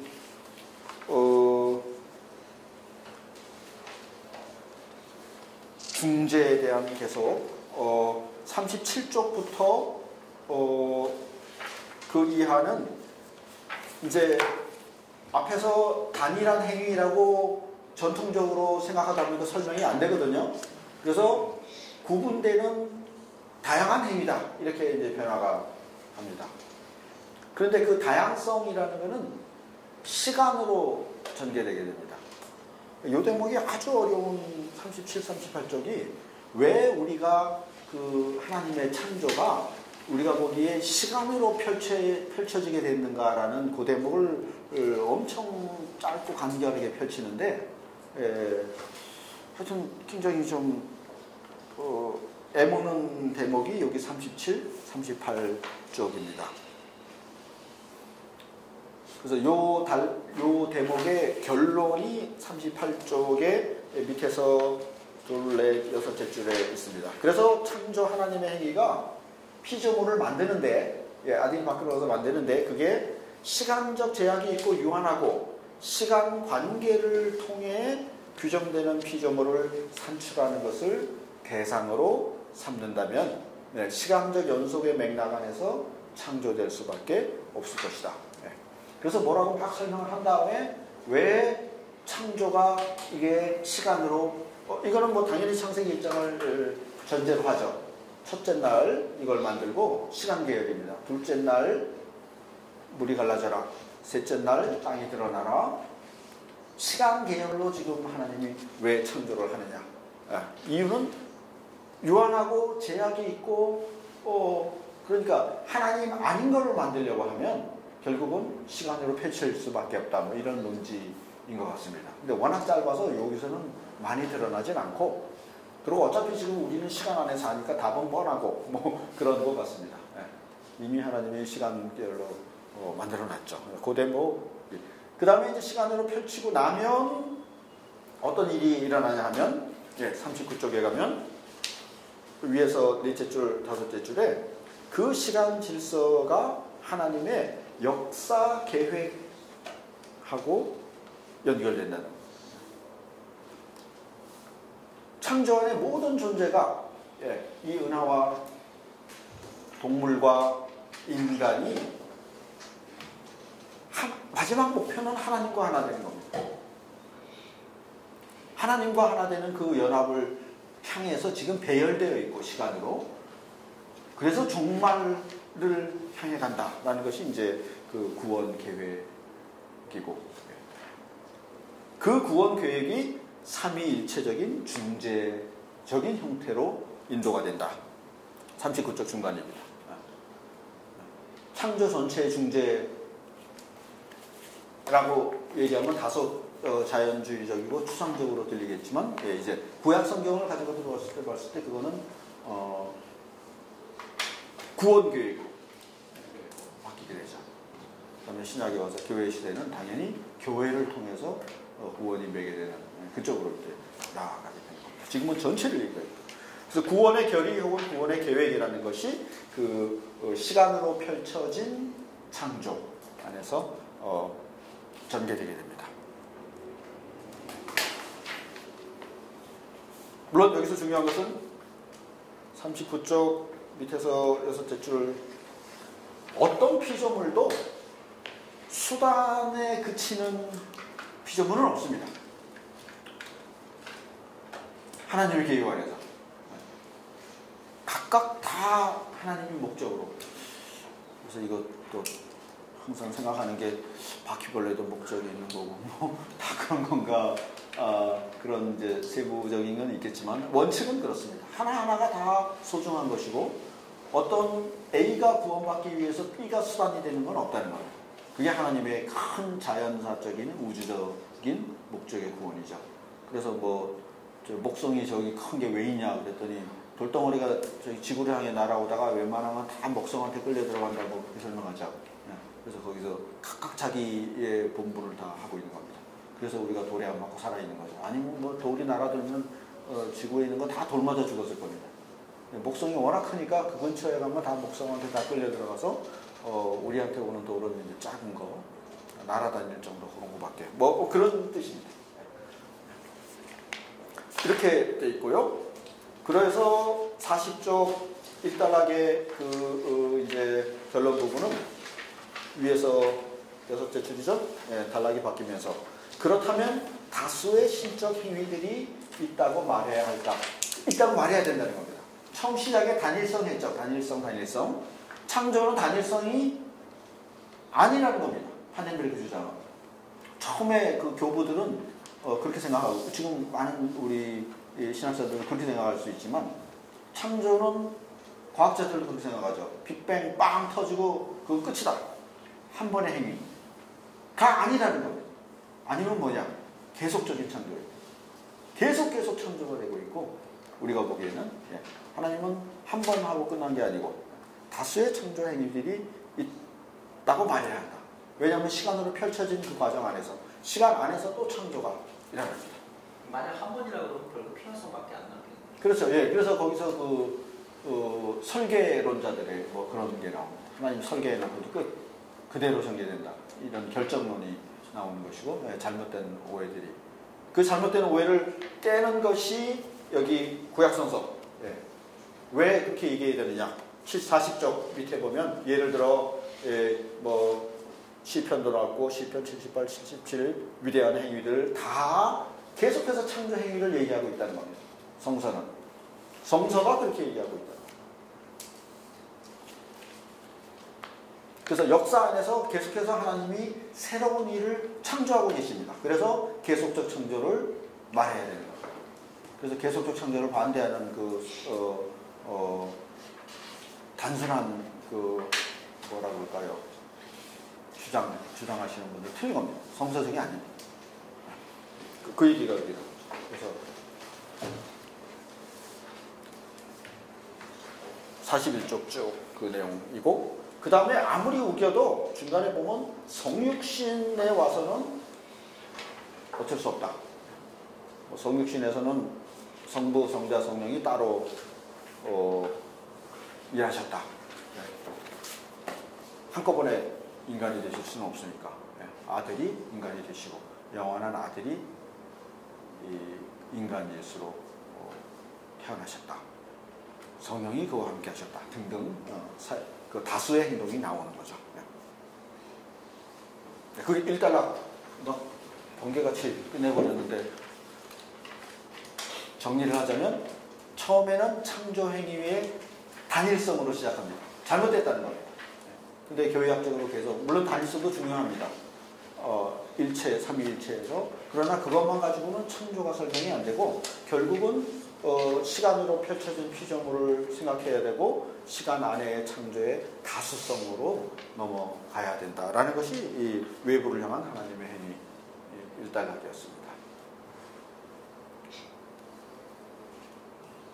전체 연관. 혹시 여기에 질문?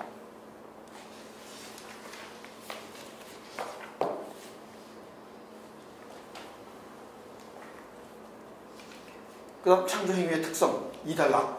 예.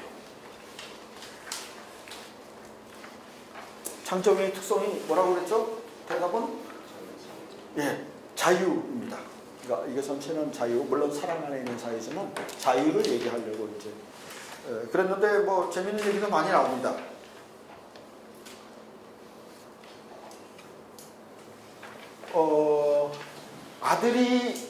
영원한 아들이 삼위일체 밖으로 나왔다 그럴 때는 이게 약간 좀 뭐라 그럴까, 단순해지고 소박해지고 이런 표현이 있을 수 있지만, 그러나 하나님이 이 밖으로 나와서 이게 창조라면 다른 종교가 신화가 말하는 모든 창조는 불가능한 겁니다. 이게 창조라. 안 그런가요? 그 얘기를 이제 시작을 하는 거예요.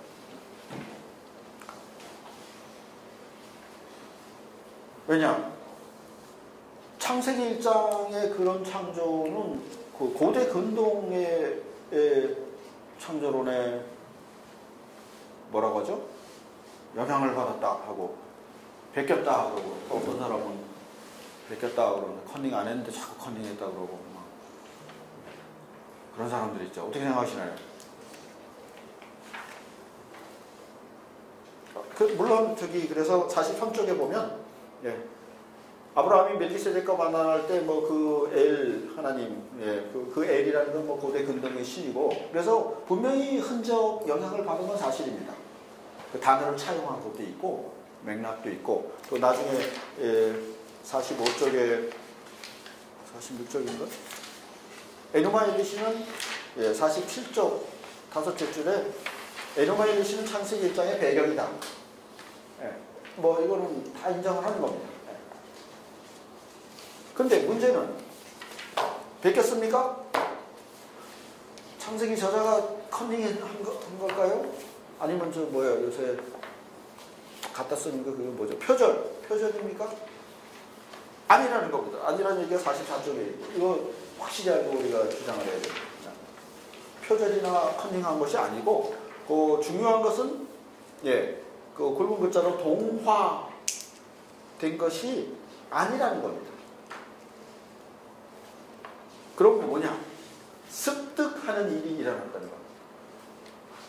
그래서 고대 근동에 이 신화가 있었는데 사람들이 설명을 하려고 예화를 들려고 거기 있는 신들도 가지고 오고 또 쓰다가 보니까 자연스럽게 가지고 왔지만 그러나 창세기 신앙은 자기 신앙을 우리 하나님을 표현하기 위해서 이걸 갖다가 습득해서 수단으로 표현했다는 그런 뜻입니다. 어디서 그러냐? 45쪽에 그 중간에 보면 예, 배타적 경배. 그래서 창세기 어디서 고대 근동을 빌려다가 그 배타적 경배 10계명의 1계명이죠. 나 외에 다른 신을 두지 말라. 예. 이게 포기된 적이 어디 있었느냐는 겁니다. 고대 근동의 영향을 받았다는 사람들 그걸 예. 그런 게 있었느냐? 그거 없다는 거죠. 그래서 그 나중에 아들의 창조도 이 배타적 경배 안에는 다른 신화를 허용을 할 수가 없습니다. 그래서 다른 거는 배타적 요구와는 조화될 수 없었다. 여기는 이제 그 습득과 동화만 잘 구분하신다면 뭐 일반적으로 읽을 수 있는 그런 내용이고 청년들에게 얘기해 줄 수 있는 페이스북에 이거 알릴 수도 있는 그런 그 정도 내용입니다. 그 다음에 또 뭐가 있죠? 네. 그 배타성 말고 또 하나는 47쪽의 그 에노마일리시 밑에 7째 줄에 보면 야훼의 창조 행위가 무제약적이라는 사실. 그래서 이 무제약적인 게 조금 약한 표현이지만 그 전권, 권능, 빛이 있으라 그 내용입니다. 아무것도 없는데 하나님이 빛이 있으라 그래서 빛이 있을 겁니다. 이거는 무제약적인 자유이기도 하고 권능이기도 하고 하나님의 주권이기도 하고 뭐 그런 표현입니다. 창세기는 그걸 얘기하려고 하는 겁니다. 근데 고대 근동에는 그게 없습니다. 이 신하고 저 신하고 싸워서 에누마엘레시가 그렇죠. 그 다음에 뭐 어떻게 됐다 뭐 이런 얘기는 있어도 이 한 분 하나님의 전적인 무제약적인 자유를 말하는 그러니까 이 특성에서 볼 때 그 동화되었다, 영향을 받았다는 건 있을 수 없다는 겁니다. 그래서 그 47쪽 밑에 보면 혼돈 2절에 잠깐 나오지만 그 다음에는 3절부터는 없어집니다. 창세기에서. 그 혼돈을 가지고 고대 근동에 뭐 어쩌고 이거는 과도한 얘기다. 3절 빛이 있으라 하면서 2절의 혼돈은 사라져버리죠. 그런 점. 그 다음에 48쪽에 보면 물론 빛이 있으라 마술처럼 생기는 그거는 애굽에도 있었다. 그래서 판네브리프도 나도 이렇게 다 읽고 아는 거다 하고 여기 애굽에 그런 게 있었는데 근데 뭐가 다르죠? 거기는 48쪽 제일 밑에 보면 자유 곧 창조 행위의 무제약적인 자유. 그래서 애굽에서 뭐 마술처럼 이렇게 만들어내는 그거는 필연, 그게 필연인 거죠. 지배하면서 자신의 권능을 드러내는 것이고 여기 창조 행위는 창세기 안에서는 무제약적인 자유가 완전히 정말 이렇게 아름답게 표현될 수가 없는 거죠. 그래서 기독교인이라서 기독교를 잘 아는 게 아니고 텍스트 내용이 그렇게 다르다라는 겁니다. 그 다음에 49쪽에 보면 이제 무로부터의 자유가 바로 그걸 얘기하는 표현입니다. 무로부터의 자유라는 것이 하나님의 무제약적인 자유 이걸 표현하는 것이고 마술적인 창조 그걸 얘기하는 게 아닙니다. 그 설명.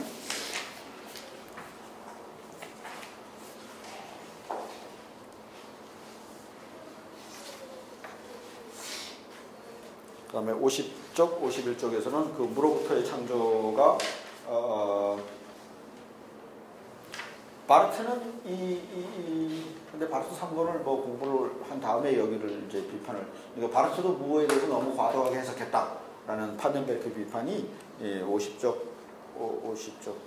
그리고 아까 몰트만 얘기 잠깐 나왔을 때 그 51쪽이 여기 나오네요. 예.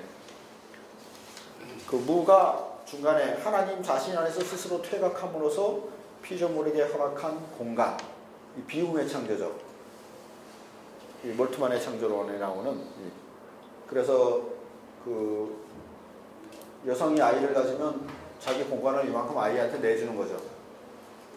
그 비유도 그렇게 합니다. 그래서 하나님이 그래서 그 여성주의에서 뭐 이 창조를 그렇게 설명하는 경우도 있죠. 그래서 창조 이 우주는 하나님 안의 공간을 이렇게 차지한 것이다. 하나님이 희생적으로 비워줬다라는 그 까발라 창조론인데 판덴베르크는 그것도 근거도 없이 누굴 신비화가 이렇게. 예. 왜냐? 이유는 모르겠습니다. 몰트만 입장에서는 또 가만히 있지 않겠지만 판덴베르크 입장에서는 삼일체론으로 전개되어야 한다는 게 이제 결론인 것 같습니다. 그 대목은 잠깐 언급하고 넘어간 것이고, 그래서 이 자유, 권능, 하나님의 창조 행위의 특성은 51쪽 아래에서 열째 줄 이원론적인 견해도 모두 배제한다. 이것이 원래 무로부터의 창조의 의도고 창세기 1장, 2장 창조에 얘기하자고 하는 것이고, 그래서 절대 컨닝 안 했습니다. 컨닝에서 어떻게 독창적인 창조 사상이 나오고 있습니다. 창세기 1장, 2장은 고대 근동의 이런 신화들하고는 비교가 안 될 정도의 높은 수준의 신학적 통찰을 가지고 있고, 그 주제는 아까 배타적 경배, 그 다음에 이 하나님의 주권적인 자유, 무제약적인 자유, 이런 사상이 담겨 있는 겁니다.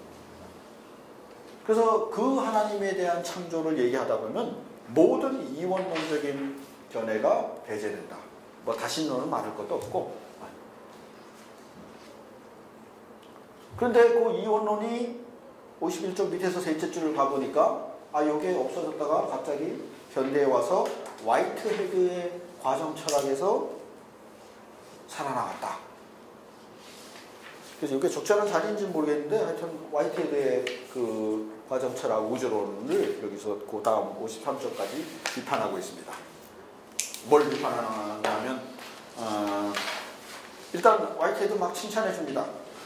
또 칭찬해 줄 때 깔려고 칭찬하는 거지 처음에 아니죠. 뭘 칭찬하냐면 52쪽 중간에 보면 화이트헤드 씨는 설득을 통해 활동하며 어떤 권능에 찬 창조 행위를 매개로 활동하지 않는다. 우리는 권능에 찬 창조 행위를 매개로 한다. 물론 아들을 통한 얘기를 했죠. 그러나 화이트헤드의 과정의 시는 그렇게 안 한다는 겁니다. 계속 불러내고 설득하고 안 들으면 할 수 없고, 안 들으면 할 수 없으니까 세상에 이렇게 악이 횡행하는 거죠. 그러니까 사람들이 여기 나왔죠. 뭐라고? 현실하고 비슷한 겁니다.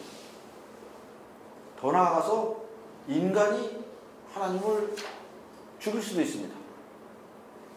십자가에서 죽였잖아요. 죽이고 그 다음에 진짜 창조주도 없애버리고 세계는 핵전쟁으로 멸망할 수도 있고 지구는 사라져버릴 수도 있고, 그러니까 우주가 사라진다는 건 모르겠지만 어쨌든 지구 이 세계는 지금 모인 두 분 악수하는 트럼프하고 김정은이만 합의가 되고 터뜨리면 지구가 깨지는 거죠.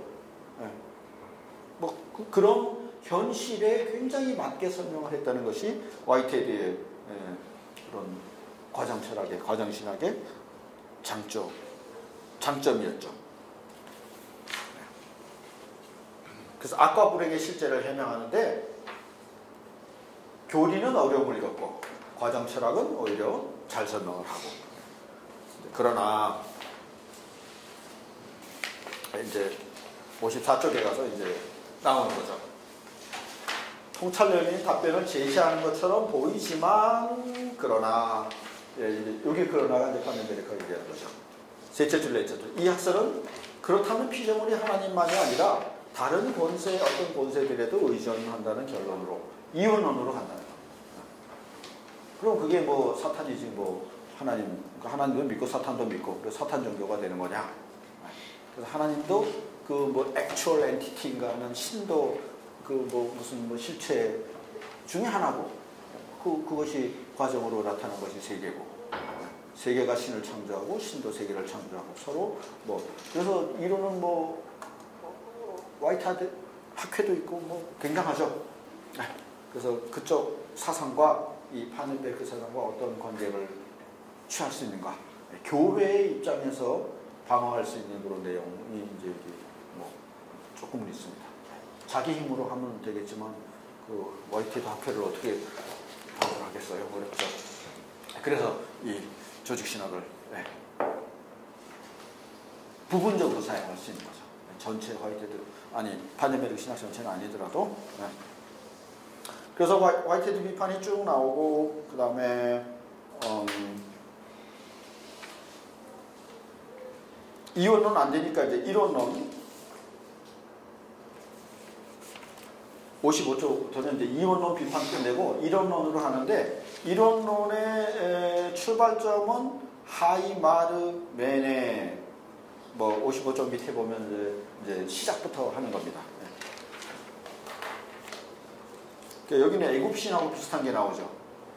신들을 지배하는 운명으로서 뭐 신적 본능과 동일하다. 그래서 해겔의 마지막에는 다시 여기서도 해겔의 이론론으로 끝납니다. 근데 그쪽으로 가려고 이제 자유가 없다. 아 여기는 자유가 없구나. 라는 걸 미리 예감을 하시면서 캐치를 하시면서 이 대목을 읽어가시면 됩니다. 그래서 이론론 안에는 계속 자유가 없다. 그 다음에 이제 플라톤주의, 스토아 이론론도 나오고, 쭉 가서 신플라톤주의도 나오고, 56쪽에 신플라톤주의 나오면서 플로티노스, 파넨베르크는 이 사람을 굉장히 좋아하나 봅니다. 플로티노스가 계속 등장합니다. 근데 잘못된 대로만. 그래서 세계 현존제를 영혼의 타락으로 소급시킨다. 이 문장이 하여튼 단락 안에서, 청전을 안에서 한 10번은 나오는 것 같습니다. 10번은 좀 과장이라도 계속 반복돼서 나옵니다. 아까 이것은 플라톤의 이념, 이데아설에 대한 비판입니다. 그렇게 유출돼서 나왔다면 그것도 이론론이 되는 겁니다. 그래서 애매모호하다 그랬죠. 이데아에서 지금 실제가 나왔는데 이게 필연인지 뭐 이론론인지 이원론인지 불분명한 상태에 있고 어쨌든 확실한 거는 거기에 창세기가 말하는 자유는 없다라는 뜻입니다. 그 대목에서 쭉.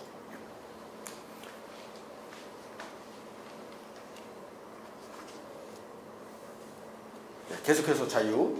그 다음에 57쪽 그 마지막에는 그래도 좀 나은 거는 해겔 철학의 형태에서 획득했다. 해겔 철학은 여기서는 신적 단일성 안에 타자 존재. 요거는 아까 우리가 공부했던 타자성의 원리의 앞단계로서 조금 덜 분명하게 표현하는 거죠. 타자 존재. 신 안에는 타자 존재가 있는 겁니다. 타자 존재가 자기 안에 없으면 신이 아닙니다. 남자 안에는 여자가 있어야 인간이고 여자 안에는 남자가 있어야 인간이고 뭐 이런 식이죠. 그래서 타자 존재가 있는데 그 타자 존재가 이제 밖으로 나오면 창조가 되는 것이고 뭐 이제 그래서 아까 그 다양성의 생성 뭐 이런 표현에 갑니다. 구분도 나오고 끝나버렸네. 이거 끝인가요?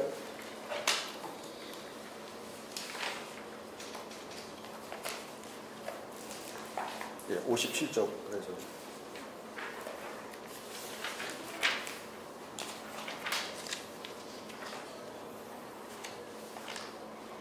여기는 이제 57, 58 필연성에 대한 비판은 아직은 안 나왔나요? 안 읽어보셨구나. 살짝 나오네요. 저 58쪽 위에서 굵은 글자 위에서 둘째 줄 전체 하나님이 세계를 자신의 본성의 내적 필연성으로부터 반드시 창조해야 할 필요가 없어. 이 내적 필연성은 지금까지 해겔 쭉 얘기한 그 해겔에 대한 비판입니다. 그래서 뒤에서도 이제 비판하겠지만 여기서도 마지막으로 이렇게 하고 우리가 말해야 될 것은 그 밑에서 5째 줄, 6째 줄 한편으로 세계의 신적 근원이 자유롭다는 것. 그 주제는 자유입니다.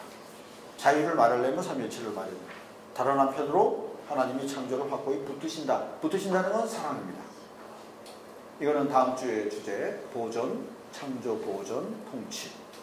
어떻게 붙드시는가 그 주제고. 그래서 오늘의 주제는 자유롭다는 것, 구분.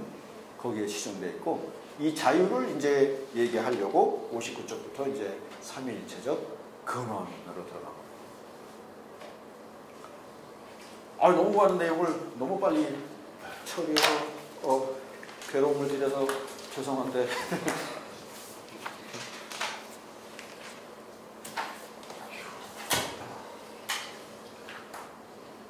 근데 반복되는 내용이 꽤 있어서 그래도 한두 개는 붙들으시지 않았을까.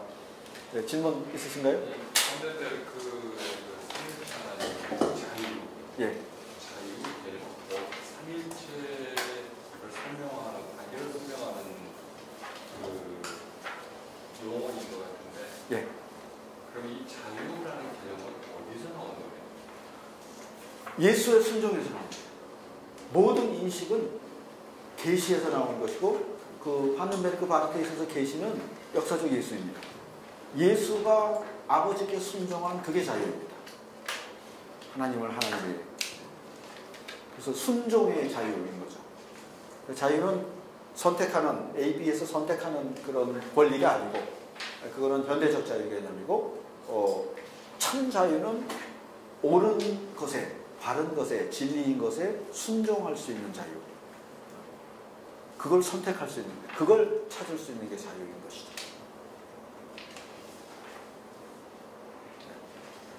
자유는 예수의 순종에서 드러났습니다. 그래서 우리는 그 예수를 자유롭다고 말합니다. 그러니까 현대인이 말하는 자유는 다 거짓 자유입니다. 노예의 자유입니다. 필연적인, 끌려가서 노예처럼 살면서 자기는 자유라고 생각을 하는 거죠. 돈에 끌려가서 지배당하면서 그걸 자유롭다고 하고 등등. 권력에 끌려가서. 근데 철학이 그 백찬 씨가 그 자유와 독립의 개념은 완전히 성서적 개념하고 다르다고 봐야 되겠네요. 많은 점에서 다르죠. 계몽주의적 자유는 많은 점에서 다르고, 그래도 인권을 생각하고 그 바른 선택을 할 수 있는 억압을 제거해 준다는 점에서는 성서적이라고 할 수 있죠.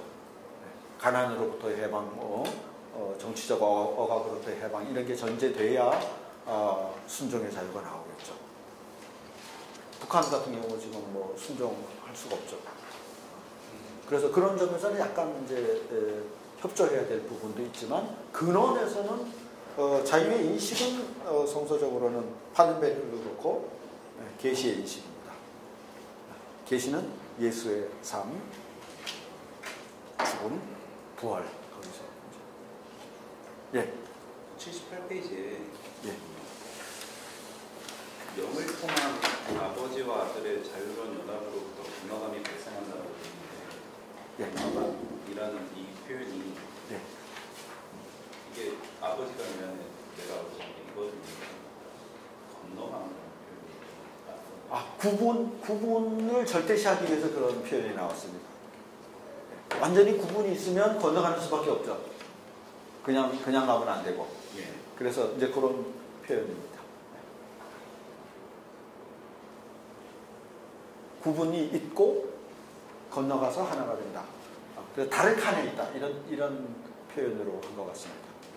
그러면 그 삼일체를 설명할 때 보통 이야기하는 페리코레시스랑은 다른 건가요? 페리코레시스는 불분명하고 좀 정확하지 못한 표현. 비슷한 개념이지만 예. 표현을 이렇게 용어를 다르게 사용해요. 그렇죠. 그거는 전통적인 표현, 교리적인 표현이었고, 여기서는 역동적으로 이제 그 페리코레시스 가지고 역사적 예술을 설명하기는 상당히 어렵죠. 그러나 건너간다 그래서는 아버지가 내가 아버지께로 한다. 내 아버지 집에 거할 곳이 많다. 승천 뭐 이런 것들을 다 포괄할 수 있는 그래서 그런 배경에서 선택된 것 같습니다.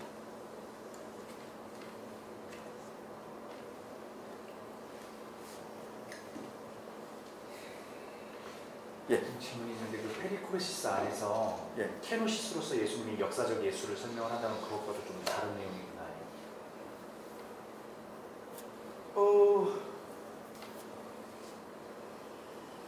아이고 그게 순종의 의미로 그 케노시스 말씀하신 거죠? 빌립보서 2장에서 그 건너간다는 것을 비유물로 분명히 얘기하고 있죠, 바울도. 네. 그래서 그거는 그 영원한 아들하고 인간 예수하고 사이에서 영원한 아들이 자기를 비워서 인간성을 받아들였습니다.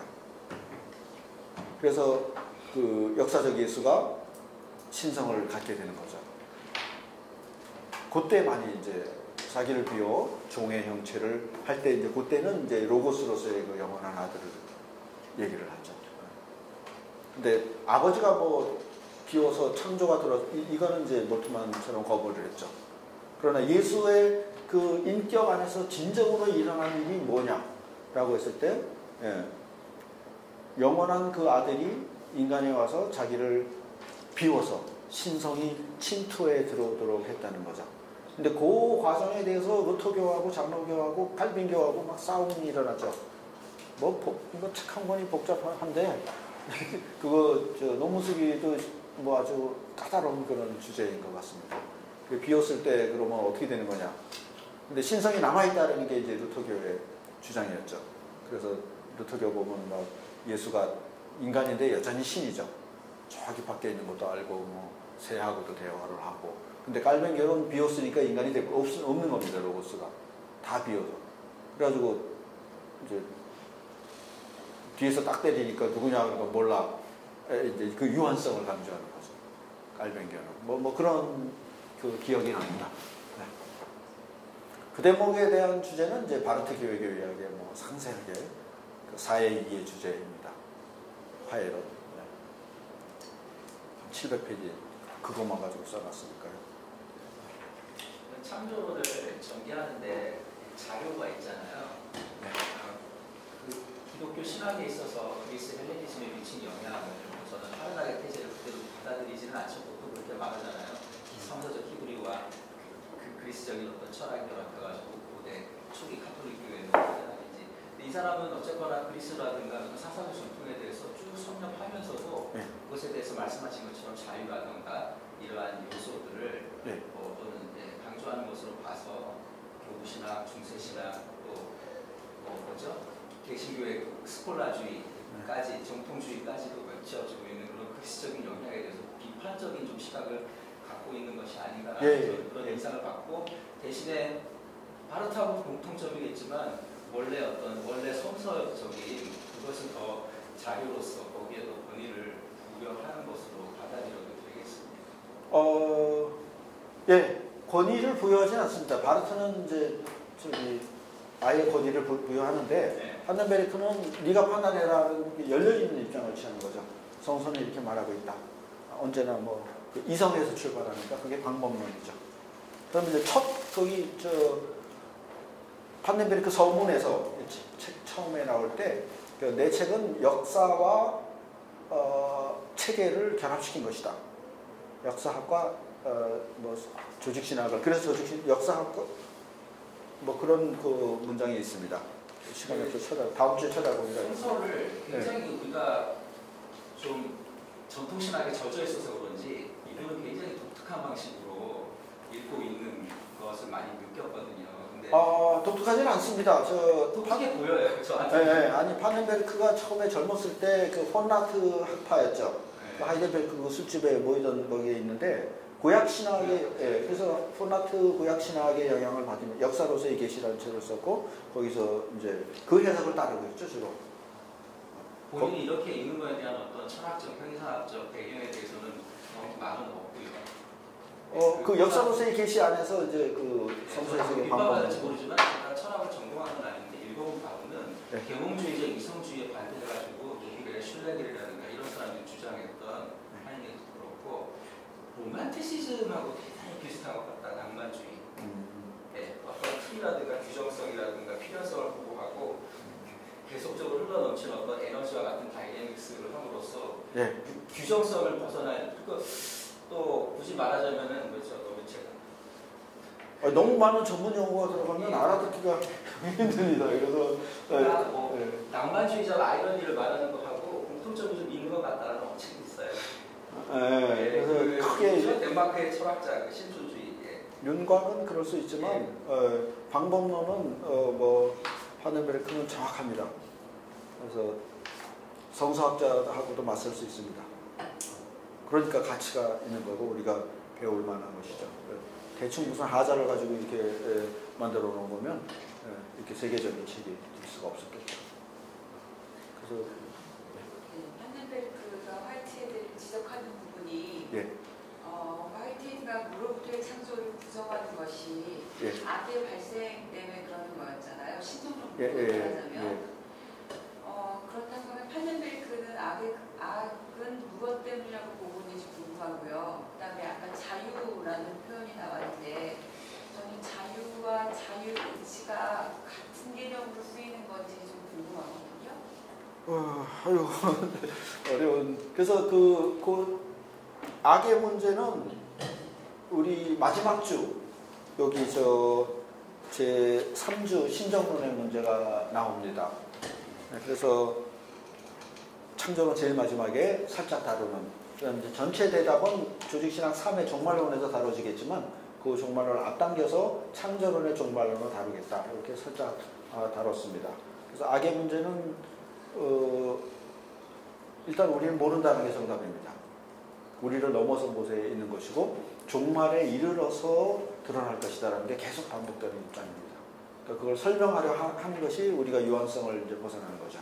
아까 우리가 하나님이 아니고 우리는 유한한 그 지금 실존 사태에 있기 때문에 설명할 수 없는 것이 너무도 많고 그래서 그걸 그대로 받아들여야 된다는 거예요. 우리는 악을 모르고 있습니다. 그걸. 그러나 믿고 있는 거죠. 하나님이 마지막 날에 종말에 그걸 해결하시고 틀린 거를 바로 잡으실 것이다. 뭐 그런 뜻으로 신정론이 전개되는 것 같습니다. 그래서 종말에 위임했다는 것이고 또 하나는 자유의지하고 자유는 다르죠. 인간의 의지 자체인데 그건 인간론의 8장 인간론에 관한 문제인 것 같습니다.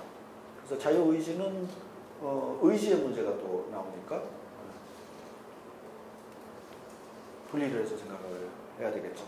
우리 의지는 뭐 속박돼 있죠. 아닌가요? 그래서 자유의지가 없다는 게 정답 아닌가요? 의지는 보통 무엇이 말할 때 선택하고 관련돼 있어요. 이걸 선택할 것인가 저걸 선택할 것인가 하나님을 선택할 것인가 죄를 선택할 것인가 그리고 그 중에서 하나님을 선택할 수 있는 자유가 있다면 그건 은총에 의해서 회복된 자유이시고 그렇지 않다면 죄악으로 기울 수밖에 있는 자유의식밖에 없다는 거 말하는 거니까 그건 인간론으로 우리 인간론에서 말할 때 인간론 할 수 있을지 거기까지 할 수 있을지 모르겠는데 창조 안에서 어쨌든 하나님은 자유를 주시고 자유의지를 사용하도록 그 창세기에서는 그렇게 끝났죠. 남자와 여자에게 낙원에게 그래서 그 자유의지의 문제는 선악과를 먹지 말라라는 것이고 그게 아까 잠깐 나온 거는 유한성을 부정하는 형태로 잘못된 형태로 자유의지를 사용하고 모든 인간이 다 그런 의지를 지금 행사하고 있다. 그 대목이 본문에서 잠깐 나왔습니다. 그렇지만 예수는 그렇지 그 구분을 했다는 거죠. 그래서 하나님의 아들로 인정되었다. 그 내용까지만 나왔네요.